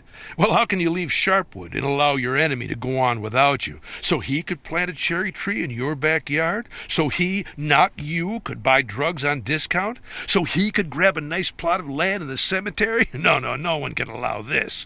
The enemy must be exhausted if it takes you your whole life. With the enemy, you need to fight to the last. Once you have an enemy, you're doomed. You can't think straight. Old Sheriff Wells was doomed. He couldn't stand drug dealers. I myself don't care for them, but Wells didn't count them as people at all. Despised them more than murderers and rapists. And as soon as those fucking neckties appeared in the city, he knew right away that they were his enemies. Enemies which he must overcome, you see? And even if by some miracle he succeeded, what next? What other enemies would he have invented? And the performance we arranged for him that night? He had no reason to believe that there were ties hiding in that house. But one phone call, from this phone here, by the way, and he rushes off into the night to God knows where. You know what happened next. He threw himself into a hail of bullets. Got 2 young cops killed, too, though they had absolutely nothing to do with it. Sheriff Wells invented his enemies, and he paid for them dearly. So the policeman had to pay for doing police work. What? Jack, come on. I know we need the police. Of course we need them. There was a case here recently, a month before you got here, maybe less. A fellow named Rocco, he was a butcher here. His old mother, Bertha, went missing. And Bertha had either Alzheimer's or old age dementia, or is it the same thing? Anyway, poor Bertha always forgot everything. Couldn't even recognize Rocco half the time. And then suddenly, she disappeared somewhere. So, what did our Rocco decide? Our Rocco decided that his mother was kidnapped by Eves Menke, another local butcher, his competitor, so to speak. No, just think, a man finds his mother missing, his old sick mother who can't remember her way to the toilet, and the first idea that comes into his head, his competitor kidnapped her. He watched too many movies, I guess. So what did Rocco do? Rocco picked up the hammer, went to Eves Menke's house, cracked open his skull, then broke his brother's skull, then broke his father's skull, then went down to their basement shouting, "Mom, I've come to save you!" And the basement was empty. Of course it's fucking empty. And there he is, standing there. Goes back home, covered in blood, hammer in hand, and his mother is there, sitting in her armchair, quietly knitting. Walked around in the woods all day, then came back home. Doesn't even remember a thing about it. Now Rocco will be in prison for the rest of his life. But if he just called the police, if the cops had combed the forest looking for poor Bertha, nothing would have happened. So of course we need the police. Never imagine, Jack, that I think the police is my enemy. I don't invent enemies for myself. I won't repeat the old sheriff's mistakes, unlike the new sheriff. What, you arranging a special performance for her too? I could, of course, but what happens after that? Marino says that after Gail Greenberg's death, there's no first deputy in the department. So if the sheriff suddenly dies, anyone might take her place. And I do not need anyone. I need you. I'm sorry? You're working in the sheriff's department, unofficially, right? I think it's time to formalize your status. First deputy sheriff. It's a good start, huh? Why would Lily formally appoint me as first deputy? You're not listening to me at all, Jack. Lily invented an enemy for herself and will do anything if it means she can get even with her enemy. Believe me, run the ties out of Sharpwood and you'll get your post. She wouldn't think for a second. I'm not sure she... Just think, Jack, just think. The ties didn't just flood the city with drugs. Oh, no, that would not be enough. The ties killed her precious Sheriff Wells. Well, that's what she believes anyway. But would they stop at that? Oh, no. The ties killed Gail Greenberg. And was that enough? Not at all. Now the ties had also killed her champion, Captain Carter. As far as I know, Jack, you made sure poor Lily thought as much. You can be sure, Jack. Hatred for her enemy has all but blinded our sheriff. Like her predecessor, like her predecessor's predecessor. Consider this a Sharpwood tradition. Suppose she agrees. Although I do not really believe she will, then I'll still need to deliver and take out these ties. Is that a problem? I thought you were an experienced cop. I don't even know where their headquarters are. But I do. I learned a lot from our distinguished young student, Arthur Sherman. The scholar couldn't be held in isolation without books. He traded all the valuable secrets of the insidious neckties for the Viscount de Bragelonne. Can you imagine? Even if I can. Oh, that must be Victor. Don't worry, Jack. She'll agree. You'll see. She'll agree without hesitation. Call me when you made the deal. Just don't leave it too long. Here, little souvenir from Freeburg. Hello. What? Why does he need so much? It doesn't matter how much he's willing to pay. It's physically impossible at that time. Look, last time we checked, 4 was more than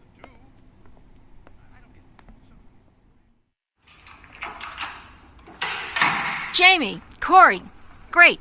Come help me move some papers from Sheriff Wells's office. A lot of papers and some other stuff, too.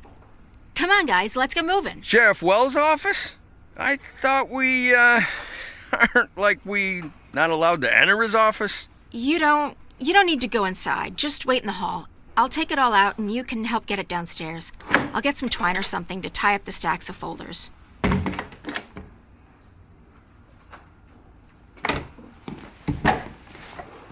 Sheriff Reed here? Yeah, we're waiting for her. She asked me and Jamie to come help with her.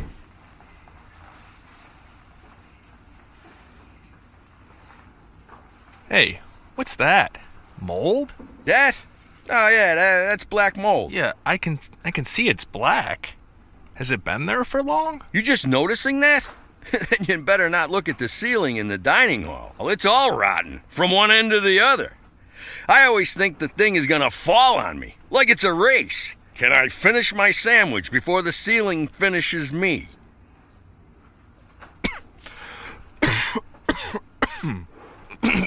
Oh man. Yeah, can mold cause coughing? It's bad for your health, right? Some kind of toxin or something? What? Hardly. Oh man.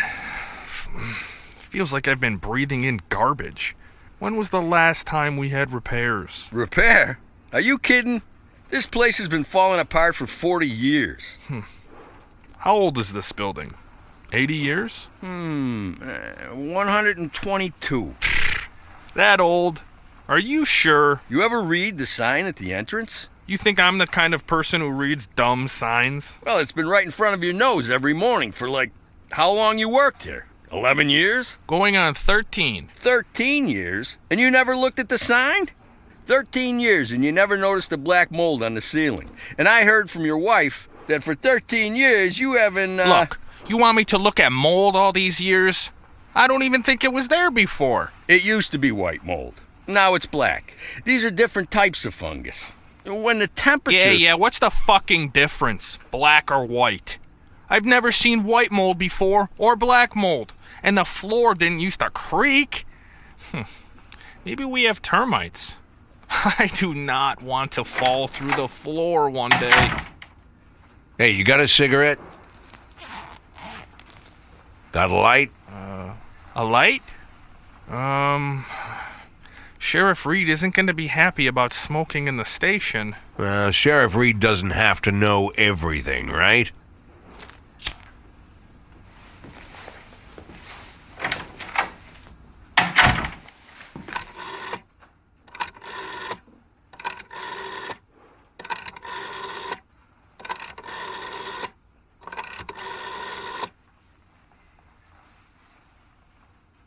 It's me. Yeah, already done. She agreed.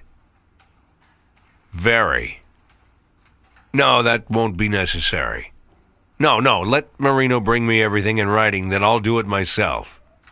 Yes. Excellent.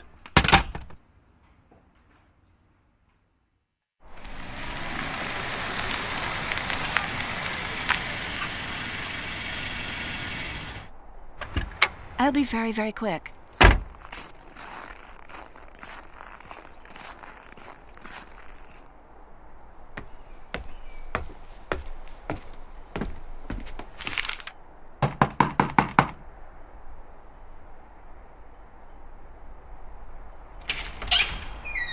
Miss Weinstein, you... I can't be long. I just brought you a letter from your dad and some food. Miss Weinstein, you better go, you know? I'm already leaving, dear. Take this. Is this her, Dylan? This is her? I'm Miss Weinstein, young man, and you're probably Edgar. I'm glad to meet you. I'm a friend of your father. He asked me to give you something very important. Tell him we don't need anything from him. You understand? I don't care. We don't care what he wants to say. He missed his chance to fix anything a long time ago. We lived without our whore mother. We'll figure out how to get by without our kingpin father. Tell him that. You hear me? Your father is very worried, and he only wants to... Oh, of course he's worried, of course! With all the money he stole, with a boxcar full of gold, with all his fucking pictures, I'm sure all he's doing is sitting and worrying, sipping a Chardonnay or some other shit. No doubt he's worried sick. Maybe he's even praying for us. Thanks very much. I'm sure, Edgar, if you just read this... Wasn't that clear enough?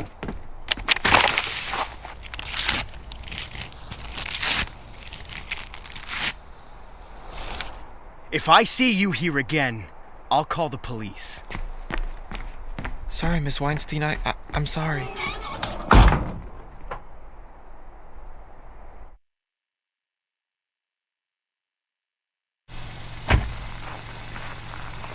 You go out every night like this, Miss Weinstein? What about your sick mother? I wasn't gone half an hour. Well, isn't our next meeting scheduled for the day after tomorrow? I ran out of patience. So you can't wait to ask me the same questions again? Oh, the questions are new. You can't get any newer than these.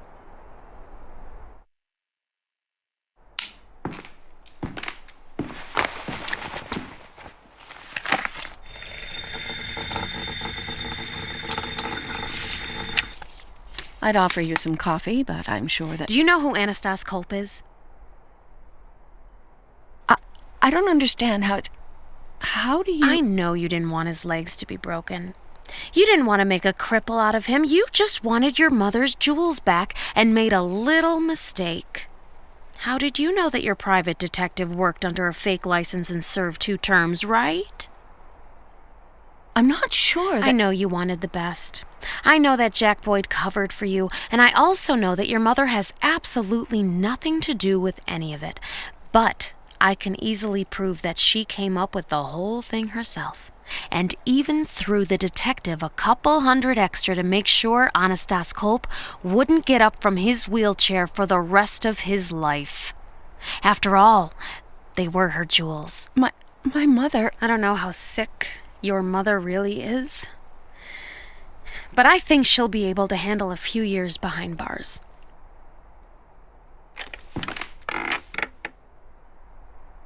What do you need? Write down how to find Jack Boyd. And if I go to the address that you give me, and I really do find him there, I promise that we'll never see each other again.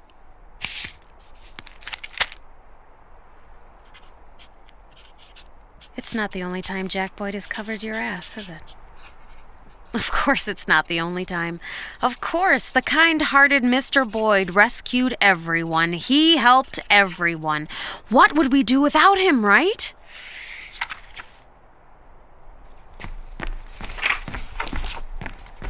Why do you want to catch him so badly? You know for a fact that he's not who everybody thinks he is.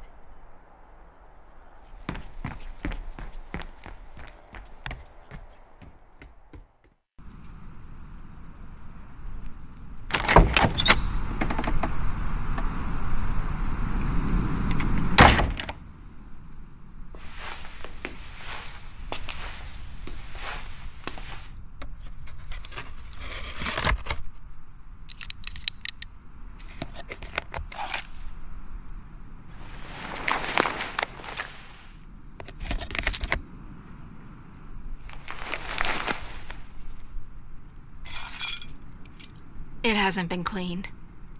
There, upstairs, Sheriff Wells never cleaned the office. Don't worry. I'll get it straightened up.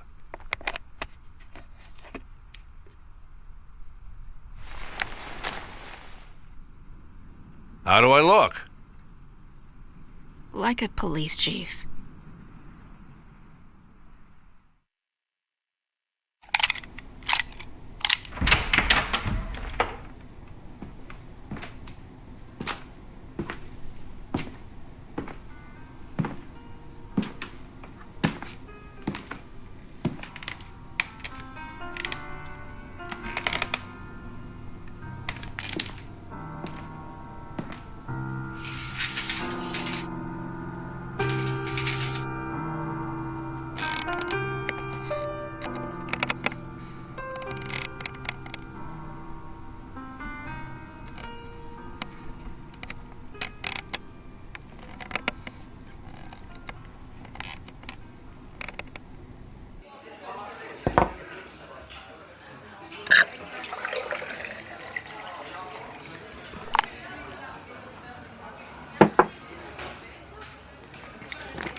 After the 6th round, if you're still telling me you didn't miss all this, I swear there'll be mushroom soup in the 7th.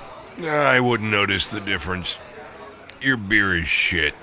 It's your beer now, First Deputy Nash. From now on, you're one of us. Doesn't make the beer any less sour. You're picky? That's good, it's good. The higher your position, the higher your standards. When you officially become sheriff, we'll have to make sure you got bourbon on tap. I don't have running water. We'll fix that too. We'll fix everything. Hey, Colonel, Otis asked me to give you... Well, finally, I thought he forgot. Look what a mess he made of it. He could have added a little sparkle and some flowers. I guess old Otis thought it was for Melissa. Actually, it's for my friend, the police chief. Wow, police chief? I'm not the police chief. Come on, nobody cares about formalities. How about you, Colin? You officially the manager of the bar? Officially, I'm unemployed. And you haven't even officially been colonel for years. So, what are we celebrating, guys? Birthday? You could say that. So what, Colonel? You gonna give your friend a private dance for his birthday? Yeah, my figure's not like it was 30 years ago. Viola will stand in for you today. She'll be free in a couple of minutes, all right? You think I didn't try to convince them? But Mr. Nash here had a tough week. Looks like he just wants to go rest and be alone with his thoughts, I suppose. Alone with his thoughts? Any thoughts in the police boss's head about raiding my bar? Don't doubt this man. Our new police chief will arrest a lot of us, and your bar will be shaken from top to bottom. And he'll find nothing but pleasure here. Okay, Colonel.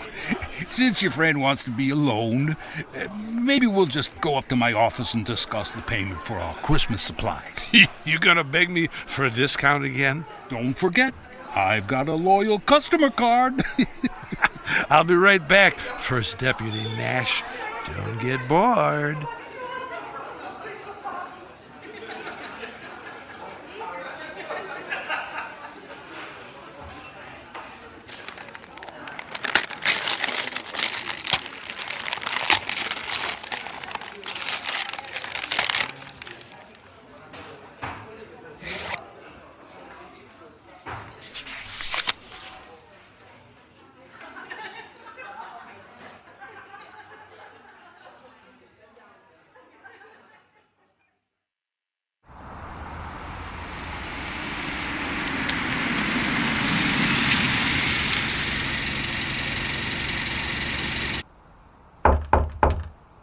What else does he want?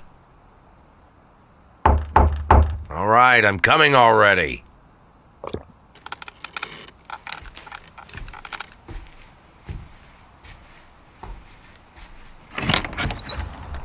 On your knees. I'm not armed. I don't have a gun. I have a gun in my holster, but I'm not resisting. I'll try not to... Lift up your head and look at me, you asshole! Lana? It's you. Why are you... How are you here? Shut up! As long as I'm talking, you'll be silent. You've already talked enough. You no longer have the right to a fucking word! Whatever flies out of your stinking mouth, it'll be a lie. We both know it. If you start defending yourself, you'll lie. If you start listing all those ridiculous excuses you've imagined for yourself, you'll lie. Even if you beg for forgiveness, you'll lie. All you can do now is roll around on the floor and moan pitifully. Did you hear me? Lana, I don't... Did you hear me? Are you even capable of hearing anyone besides yourself? Oh, what a shame no one can see you now, Jack. What a shame. All those assholes reading the newspapers have you down for a criminal genius who had everyone fooled, off spending his loot somewhere. And don't forget the crazies who believe you're a hero who was taken in and used. How surprised would they all be to see the real you? And here he is, the real you, an old man shitting himself with fear and nothing more. Oh, you scared, Jack? You afraid? Afraid I'm gonna arrest you, Jack? You can dream of going to prison, you piece of shit, because that's a gift you don't deserve. You won't be getting off that easy. No. You know who is going to jail, Jack? All those bureaucrats and thieves and murderers in the expensive suits. All the con artists who seized the city and divided up all the official posts among themselves. They'll be doing serious time, I can tell you that. I swear they will go down. I know that they will go down, and they know it too. They know they're living on borrowed time. They know it's waiting for them. And when they're led out of the courthouse in handcuffs, even the most unprincipled bastard among them will know in his heart that he's got what he deserved. But not you, Jack. Because you're worse than all the rest. You think you're a victim, that it's everybody else's fault. If you go to prison, you'll think you're a great martyr. There's no punishment that you would consider fair because, after all, you're the hero who got used, right? You really believe all that. And worse, you made everyone else believe it too. Now what are we gonna do with you, Jack? What's it gonna be? What should I do now? What should your poor secretary do now? All the people who compromise their morals for you, what should we all do now? How are we gonna get out of this? Do you hear the police sirens, Jack? Do you hear the helicopters? Do you hear the SWAT team breaking through your windows? You don't hear them? You know why? Because I got scared. I got scared. I ran away, and now I'm no better than you, and it's your fault. Yours and nobody else's. Look at me, Jack. Look at me, damn it! This is what you've turned me into. It's the same thing you do to everyone around you.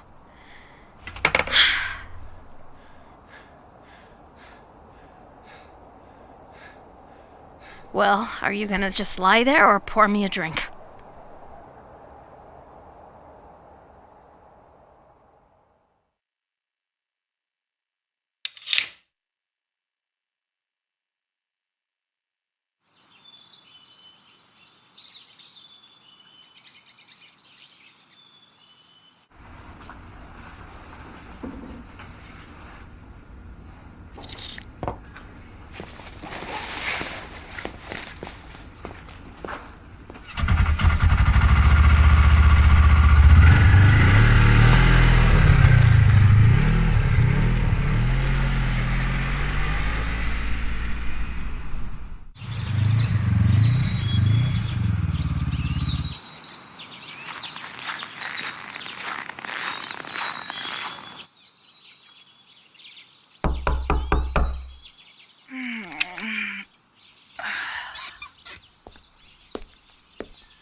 Can I help you? I'd like... Oh, what a beautiful star you have. You must be the sheriff? Yes. I'm Lily Reed, the sheriff, and you are... Oh, I'm Lana Berman, the prosecutor. Miss Berman, you, in Sharpwood, you... I'm on vacation. Decided to come up north, breathe in the clean air. The snow is so white here. I see. So did you want something, Sheriff Lily Reed? Warren Nash. I'd like to talk to Warren Nash. Warren Nash? Well, yes, of course, Warren Nash. Hey, Warren Nash, wake up. What?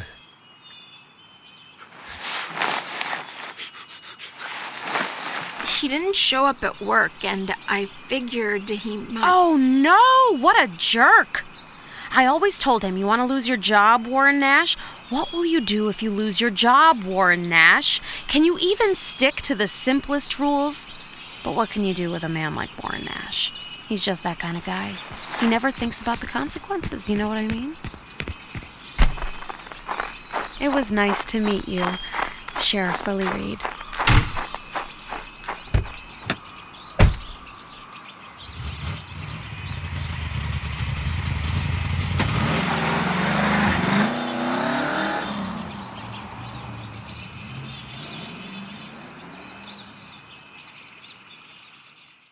You knew this could happen. You knew, but you didn't do anything about it. You're a fugitive, and you don't even have a plan if they come for you. You knew it could happen, too. You knew just as much as I did. You brought her here. You, by your actions or your inactions, but it was you, not someone else. God, what a fool I am, thinking you'd have some kind of plan. What could the plan be if you don't even know what she's going to do? What could we plan when we don't even know what she's doing right now, there at the house? I'll sort this out. I don't know how, but I'll figure it out. I'll deal with everything. Well, tell me, Jack. Tell me how, because the only option I see is that we're both going to jail because of you. I said I'll figure it out. Well, that's not enough, Jack. I can't sit and wait until you figure it out. It's not enough. You can't sit and wait? Seriously? I thought that's all you did, sitting and waiting. Isn't that your main talent, to sit and wait for the rest of us to solve your problems for you? Isn't that right? Tell me you haven't been sitting and waiting all these years, hiding behind your precious Sheriff Wells, never learning the first thing about police work. That guy Gale, didn't he do everything for you? No? What about me? Don't I do all your work for you? And Captain Carter, don't pretend you didn't try to dump all your problems on him. Wake up, Lily. You can't figure anything out. And the only thing you're good at is finding other people who sort everything out for you. And now you're telling me that because of me, we're going to jail. You didn't fuck yourself, huh? And now I'm the guilty one. So the problem is me, right, Lily? All your problems are because of me. Well, sort it out, Lily. You're still the sheriff here, right? You're afraid that I'll tell everyone how you covered for a fugitive? It's a problem, Lily. Come on, solve it. Yourself, for the first time in your life. What, you don't like the gun? Yeah, you're right. Fuck the gun. Too much noise. It's very sharp. You could easily slaughter a bull with this thing. Even a snotty little girl could manage it. One move, Lily. One stroke, and all your problems will melt away. What, you're not ready? Not ready to solve your own problems? Well, then stop fooling yourself and trust the guy who's gonna do everything for you.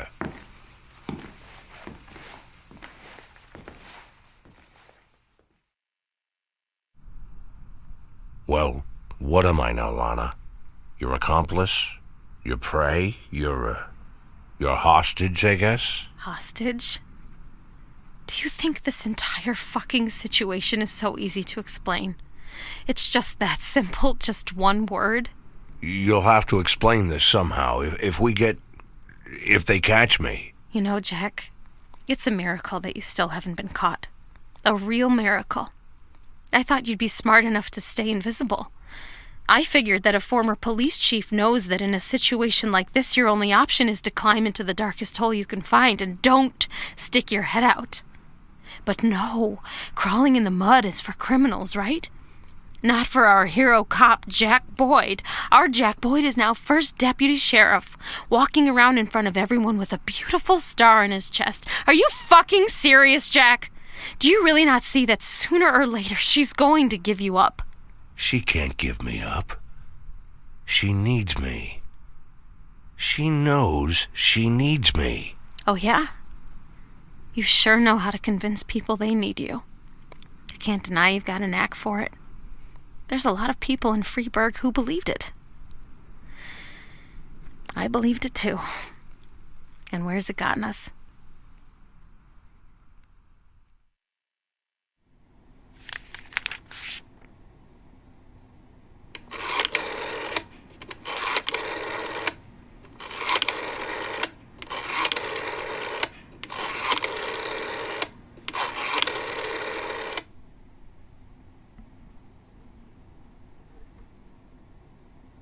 I want to talk to Colonel Liam Henderson.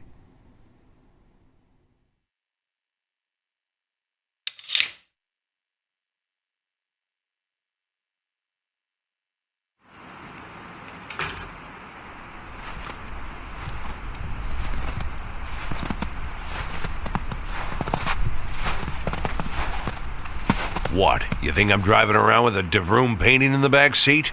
There's something you have to hear. Right now. But not here.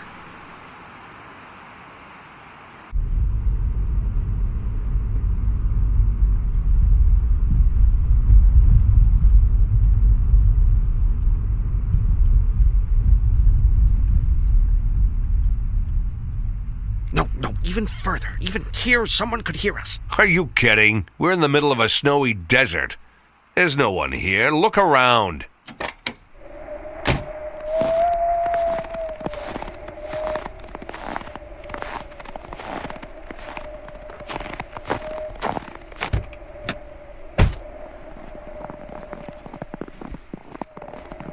Okay. Here. I just want him to disappear, and I don't care exactly how it happens. I'm not asking you about your methods. You know our methods well, Sheriff Reed. And you also know that things like this aren't done for free. How do you think a sheriff can repay you? I can forget that you exist. Forever. That's a generous offer, Sheriff Reed. I can't deny it. That's enough. You really want to be rid of this person so much? I said enough! Yes, I do. I really do. Colonel Henderson said that you wouldn't do anything. He has a plan, but he needs to work out all the details. Meanwhile, you act like nothing's happened, okay? A brainless bitch. What a brainless bitch.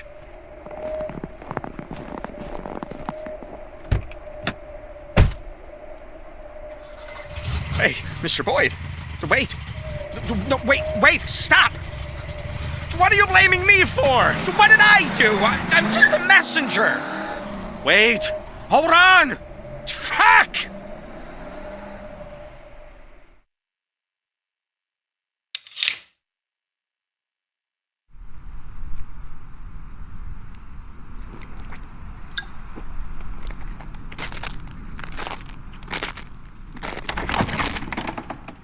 Come on, Fran, come on. I know you're awake. You never sleep.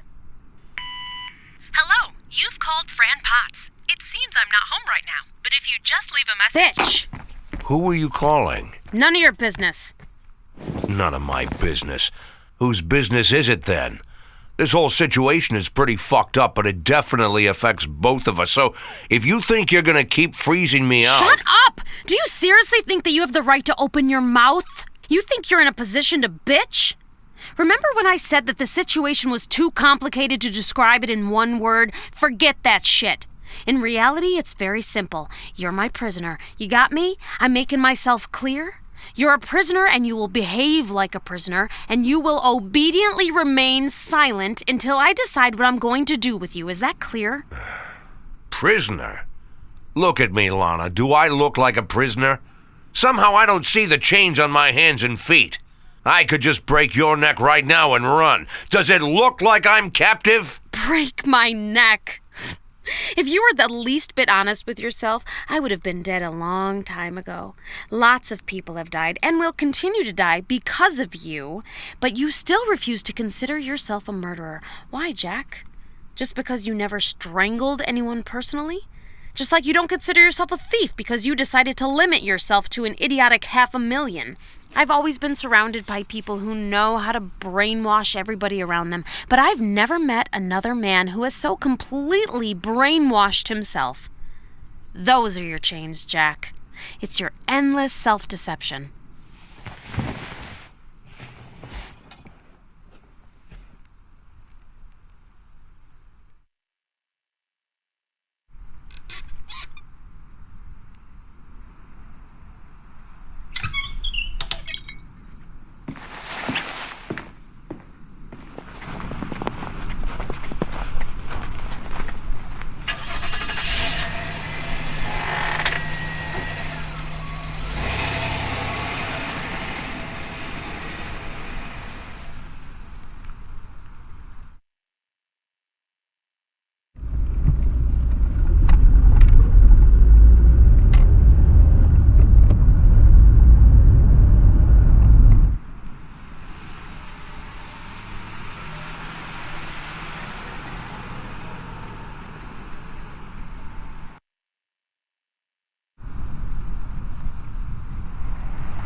Camilla, what the fuck? My penis turned into an icicle 20 minutes ago. It's not Camilla.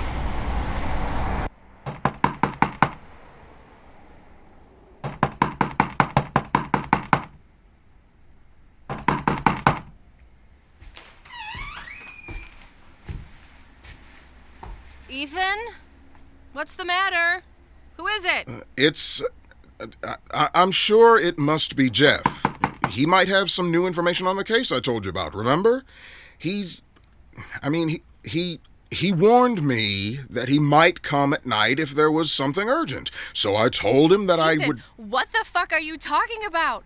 What's the matter with him? He can't just call? Marla, baby, I'll talk to him for 2 minutes and get back to bed, okay? If you don't come to bed right now, I swear, Ethan, you'll be sleeping on the couch for the rest of your very short and very painful life. 2 minutes, baby. Just 2 minutes.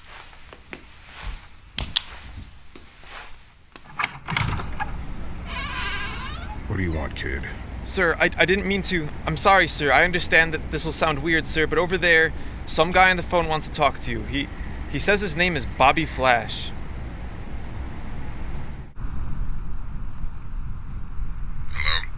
Ethan? Ethan, is that you? Yes, Jack, it's me. Ethan, I need help, Ethan.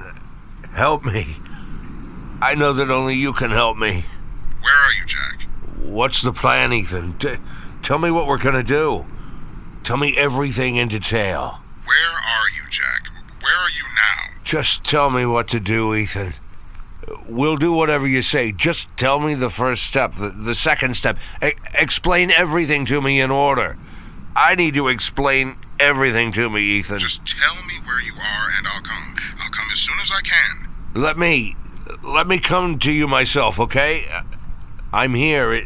It's not safe here. I can't stay here any longer. I'm leaving now. I'll try. If they grab us, Ethan, I'll tell them that you don't know anything. I'll tell them that. Jack! I won't tell them that you helped me. I won't tell them anything. We'll make sure of that. Jack! Listen to me. Don't go anywhere. You need to turn yourself in, Jack. That's the only way I can help you, all right? What? You need to turn yourself in, Jack. But I give you my word that No, Ethan, not you. Ethan, just not you. Why are you doing this, Ethan? You know me. You know me. You know who I am. They don't know, but you know. Have you forgotten me, Ethan? Remember who I am, Ethan. It's me. It's me. Jack, I promise you as a friend that as soon as you...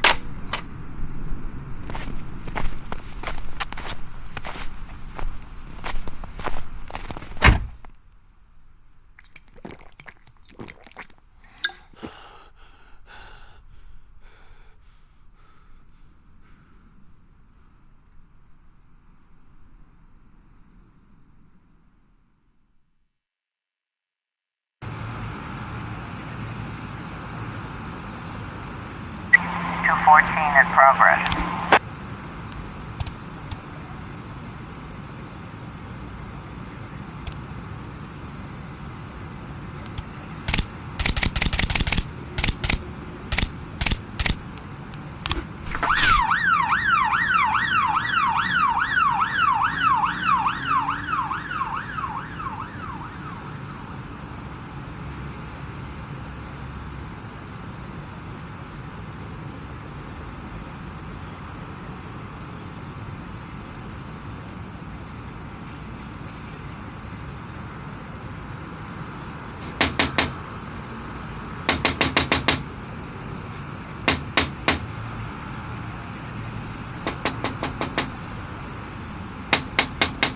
Excuse me, can I help you?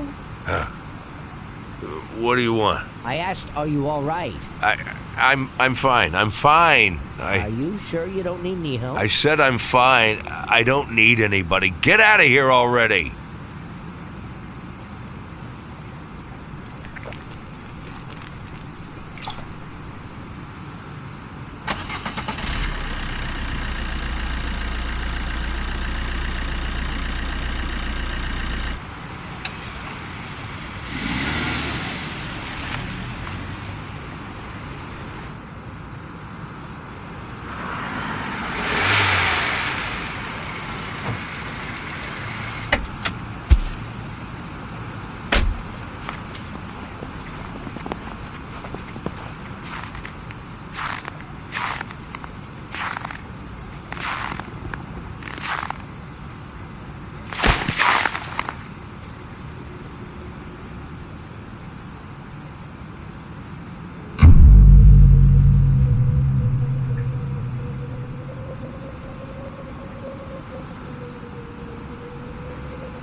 Damn, he's awake.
By the way, this won't be the first attack on the Sharpwood Sheriff's Department. Moreno brought me a pile of old newspapers here. Yeah, the poor bastard collects newspapers. Can you figure? Not comics. No, nothing easy like that. No, newspapers. Old ones, new ones, local, overseas, all sorts. I bet he's got a whole closet filled with newspapers with your name on the front page.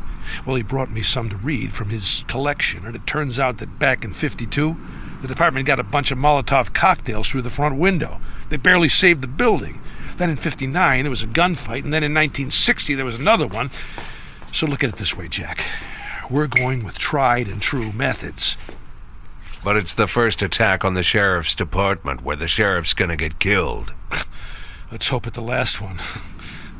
Now look at it this way. Excuse me, Colonel, but Mr. Summers wants to talk to you. He said that if you don't explain right now why Friday's delivery was delayed... Rocky, what the fuck? Don't you see that we're talking here? Did it cross your mind that this could be more important? Do you think that First Deputy Nash and me are sitting here playing pool? Colonel, I Rocky, if we were still serving the Army, I'd bust you down to latrine duty. You'd be clearing toilets in the barracks with a toothbrush for a month. But you know what? I might just make you do that anyhow. I can do that, right? How do you like that idea, Rocky? You probably already forgot. I'll wait for you outside, Colonel.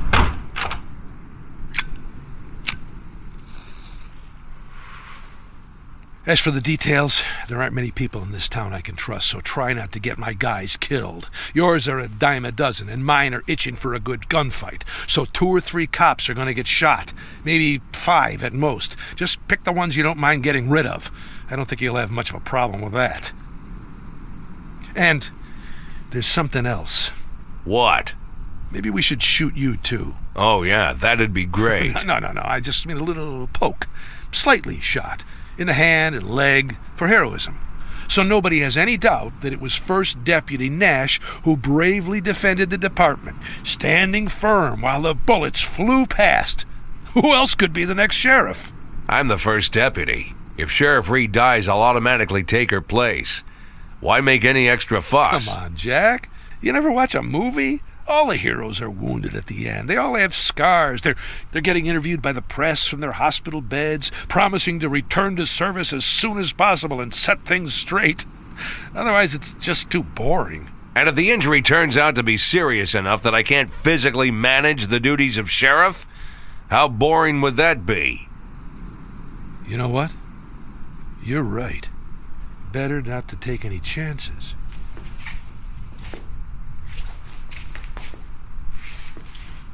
You need anything from me? I have 10 boxes of fireworks. We could fill the whole place with smoke and really make it look like something. Arthur Sherman. Huh? Arthur Sherman. He knows who I am. It'd be better if I discussed it with him, personally. Bring him to me. Okay, Jack, okay. If that's what you want. But listen, that harmless college boy couldn't even... Colonel, I'm sorry. I tried to tell him that... For fuck's sake! Mr. Nash, you remember me saying something about not killing my guys? Let's make an exception. Shoot this bastard. Remember the red mustache? Put it in the mud. Mr. Summers said that if you don't speak to him right away, he's going to turn you into the sheriff. You hear that, Sheriff Nash? That's a serious threat. Serious. I better go and talk to him, right?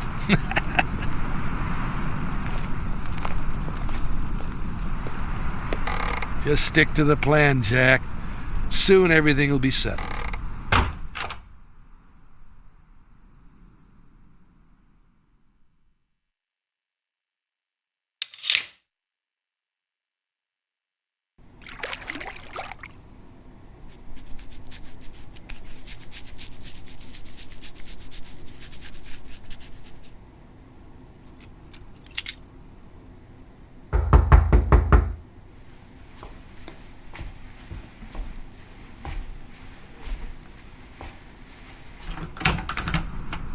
Arthur Sherman. No need to sign for him.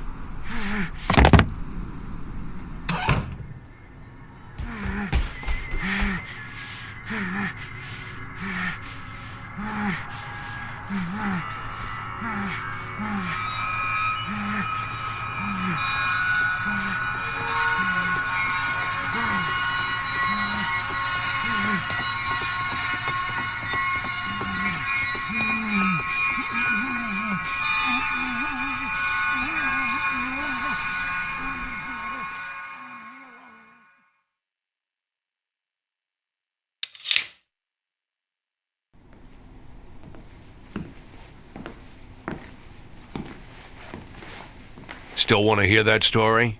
The story about the DeVroom painting? Get ready. Let's go have that beer. It's a long story. I knew you'd do it, Mr. Boyd. I knew you'd finally decide to give me some time. Really? And you're doing it because you're a man with a conscience. You feel guilty. Guilty for the night when you left me alone in the middle of the field. Now, you can act like a heartless dictator, Mr. Boyd, and I understand why you need to. Makes a big impression, on most people anyway. We need to keep everyone in suspense, right? Fear and respect, the basis of order. Isn't that what they say? Or is it something else? Well, never mind. Anyway, but you couldn't manage to fool me, Mr. Boyd. I always knew.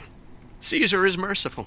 Caesar spared Massilia. Caesar is a gentle ruler. Caesar never... I'll be in the car. I'm right behind you. Caesar the merciful! Hail, merciful Caesar!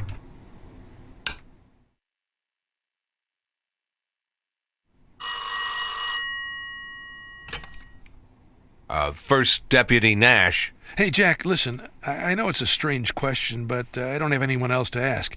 Have you spoken to Marino lately? I'm not sure. It's just that he hasn't been in touch, and normally he checks in every day. Did he come to work? To be honest, I wasn't paying attention. Usually he's not here when I come in, and he's already gone by the time I leave. But he's the dispatcher there, among other things, right? Have you heard his voice on the radio? I didn't pay much attention. Sometimes one of the other guys covers for him, so I'm not sure. I just don't know. Oh, okay, there's nothing to worry about, nothing at all. This isn't the first time. There's one girl he sees off and on. One time he up and took her someplace for a week and didn't tell me anything. I didn't kill him at the time, but this time I'm going to. I'm telling you, I'll strangle him with my own hands. You remember if a girl came by the station recently? I think A redhead with pigtails, wagging her hips all over the place. You'd have to remember it. I think that... yes, probably. Maybe. I remember something. I'm not sure, but it's possible. Maybe if you want, Forget it, Jack. Forget it. We didn't need to get all worried about that son of a bitch, did we? After all, why do we need some asshole to run my errands when I have first deputy? True, right. I'm sure he'll show up soon. Now, I need to get back to work, so... Yes, Jack. I'm sorry. Sorry. See you later.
Seriously, Seymour. Again?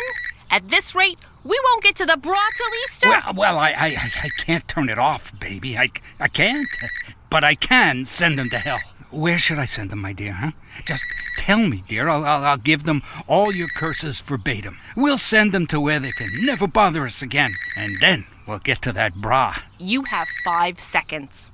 What? One-time payment, $300,000. $300,000, and I don't want to hear anything more about you or about the feds on my tail. And I need decent documents. Call your friend from the ministry. Friend? Friend from the ministry? What are you talking about? Well, that's it. God, Gilda. And you left your own business for this? You were fencing stolen electronics. Gilda, my dear, do we have to go through all this again? This is an important client. Mm-hmm. I hope your important client can shake their tits the way you like. It's gonna cost a lot more than $300,000, Jack. A lot more. $1 million at least. $1 million? Don't you think I can't find someone who'll get rid of my problems for $300,000? Don't you think I can find someone who'll get rid of you for $300,000? Good night, Fray. Stop, Jack. Hey, just wait a second. Wait. I got excited. It worked up, okay? You just called in an awkward moment. But, I've called you at uncomfortable moments. I know that. I admit it. Let's say we're even, all right? Even? 700,000. 400. 500. 500,000, Jack. $500,000. Not too much and not too little, huh? Done. You can come up personally when you have the documents. Of course, Jack. Of course I can.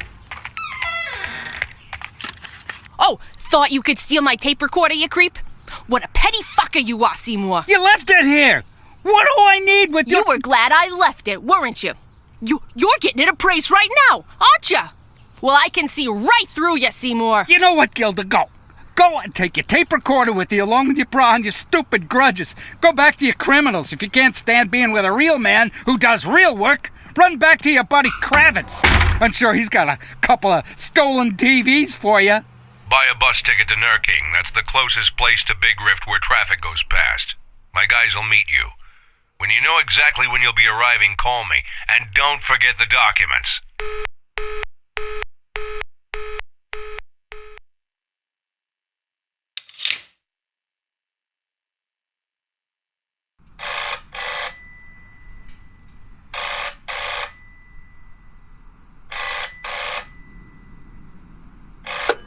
Sheriff Reed. What? How? I'm coming. I'll be right there.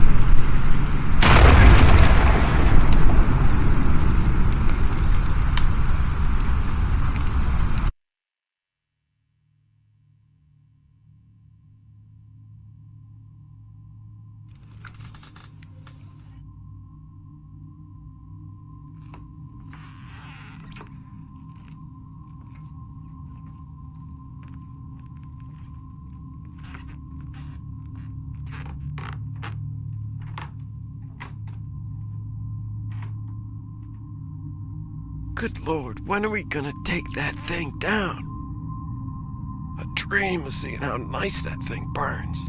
I'd say... Shut up! Now's not the time! Just look at it. It's like it's tearing out my soul. But I'm not superstitious, not even a little. Mr. Nash, can we please take that thing down? You live through the night, you can do whatever you want. Well, finally. Tomorrow I'll get my... Quiet! You hear that? Get in position.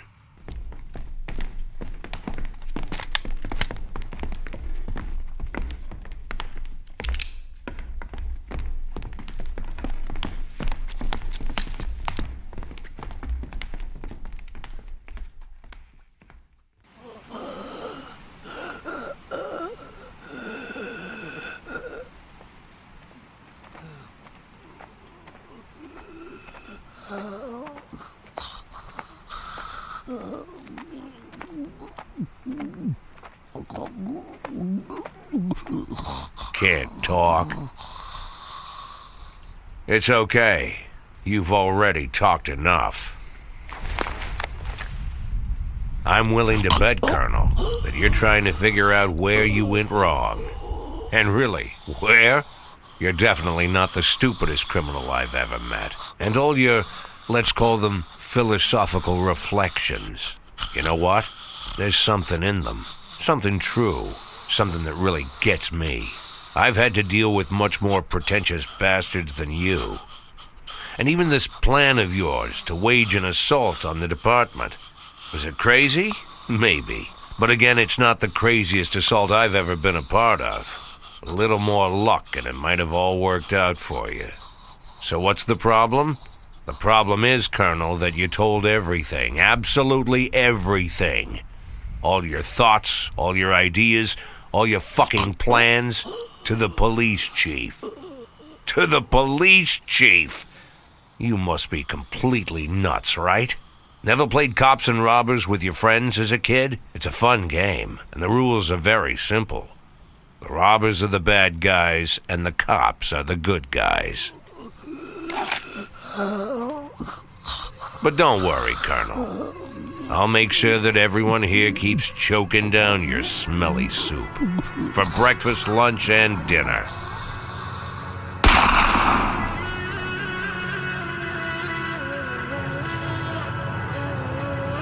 Get this trash out of my department.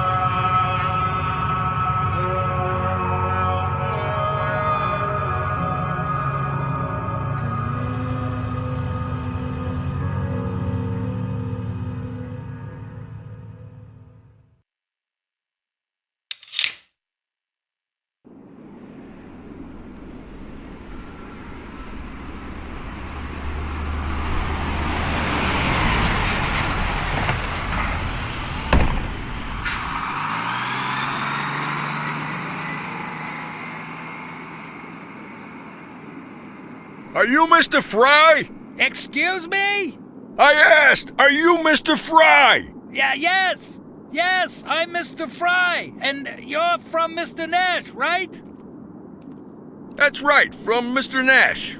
You know, we've been waiting for you for over an hour. Yes, it's a shitty bus. You said you waited an hour? You must have some very warm jackets, guys. What do you say? You got an extra one for me? Of course, Mr. Fray, of course. Let's get you into the car. We'll think of something. Don't be offended, guys, but wow, you got yourselves a frozen cesspool out here. We're not offended. Right, Jesse? We're not offended. Not at all, it's true. We live in a shithole. You should see our slaughterhouse. Your slaughterhouse? Sure, the slaughterhouse. Our mother always told us that if you want to know how clean the town is, you check how clean they keep their slaughterhouse. How clean they keep their slaughterhouse? Don't pay attention to my brother, Mr. Fray. It's just the kind of stuff we deal with out here. That's right, local jokes. Get on in, Mr. Fray. There's plenty of space in back. What beautiful shoes you have, Mr. Fray. What a picture.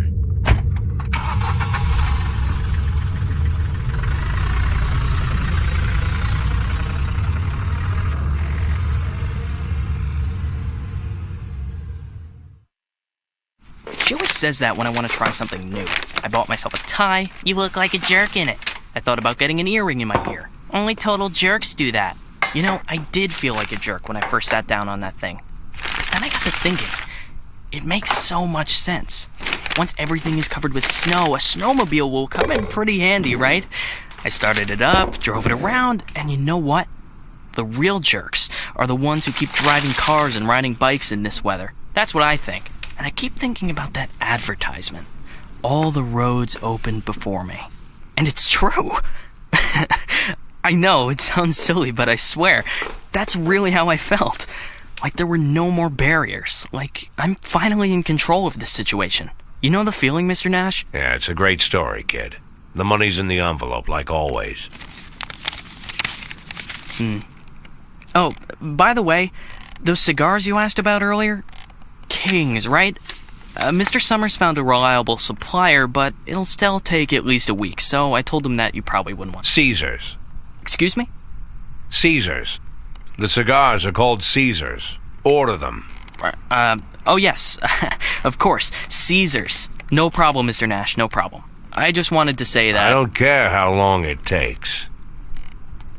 I'm not going anywhere.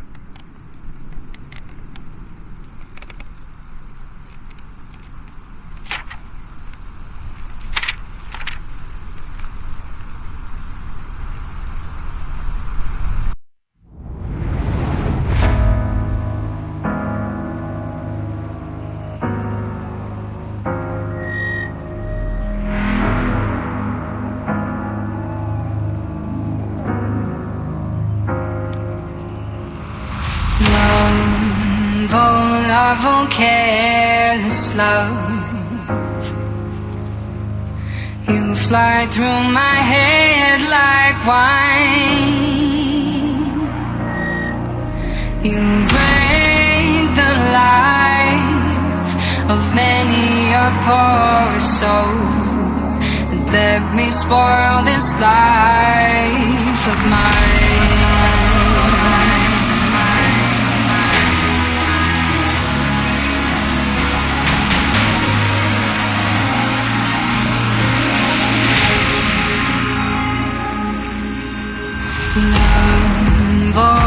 Love, oh fickle love. Even now false hope runs through my veins.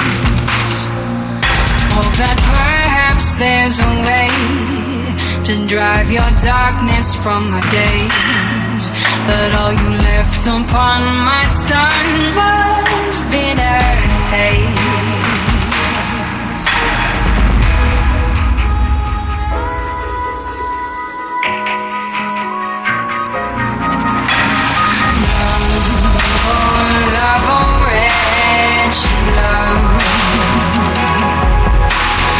Promise me a fruit so sweet, divine,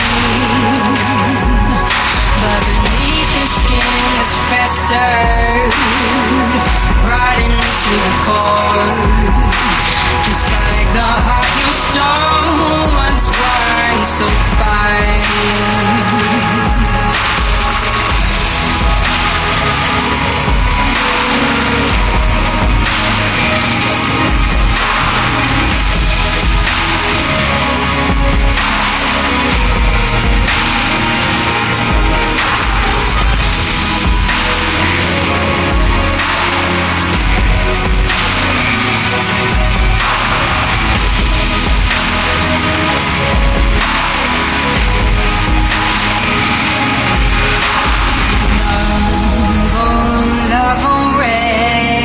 Love leaves me feeling empty and full of woe. I gave you all I had, and you gambled it away, but a shell of what I was so long ago.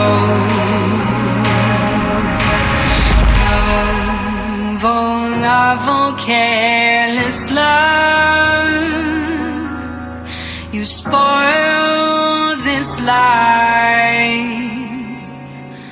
of mine.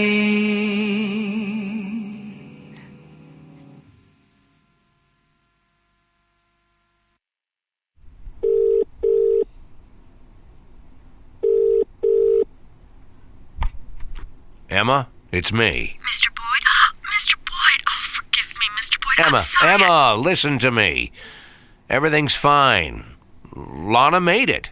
She's here. Mr. Boyd, I couldn't help it. She wants to help me, Emma. Do you hear me? Help me. Clear my name, you know? We have a plan, but we need your help. We need you to, basically, you know, this isn't something we can talk about over the phone. Will you help me, Emma? Mr. Boyd, Just come out here, Emma. Come out and we'll figure it out. You know where to find me. You know where to find me. Of course, Mr. Boyd. Of course. I'm counting on you, Emma.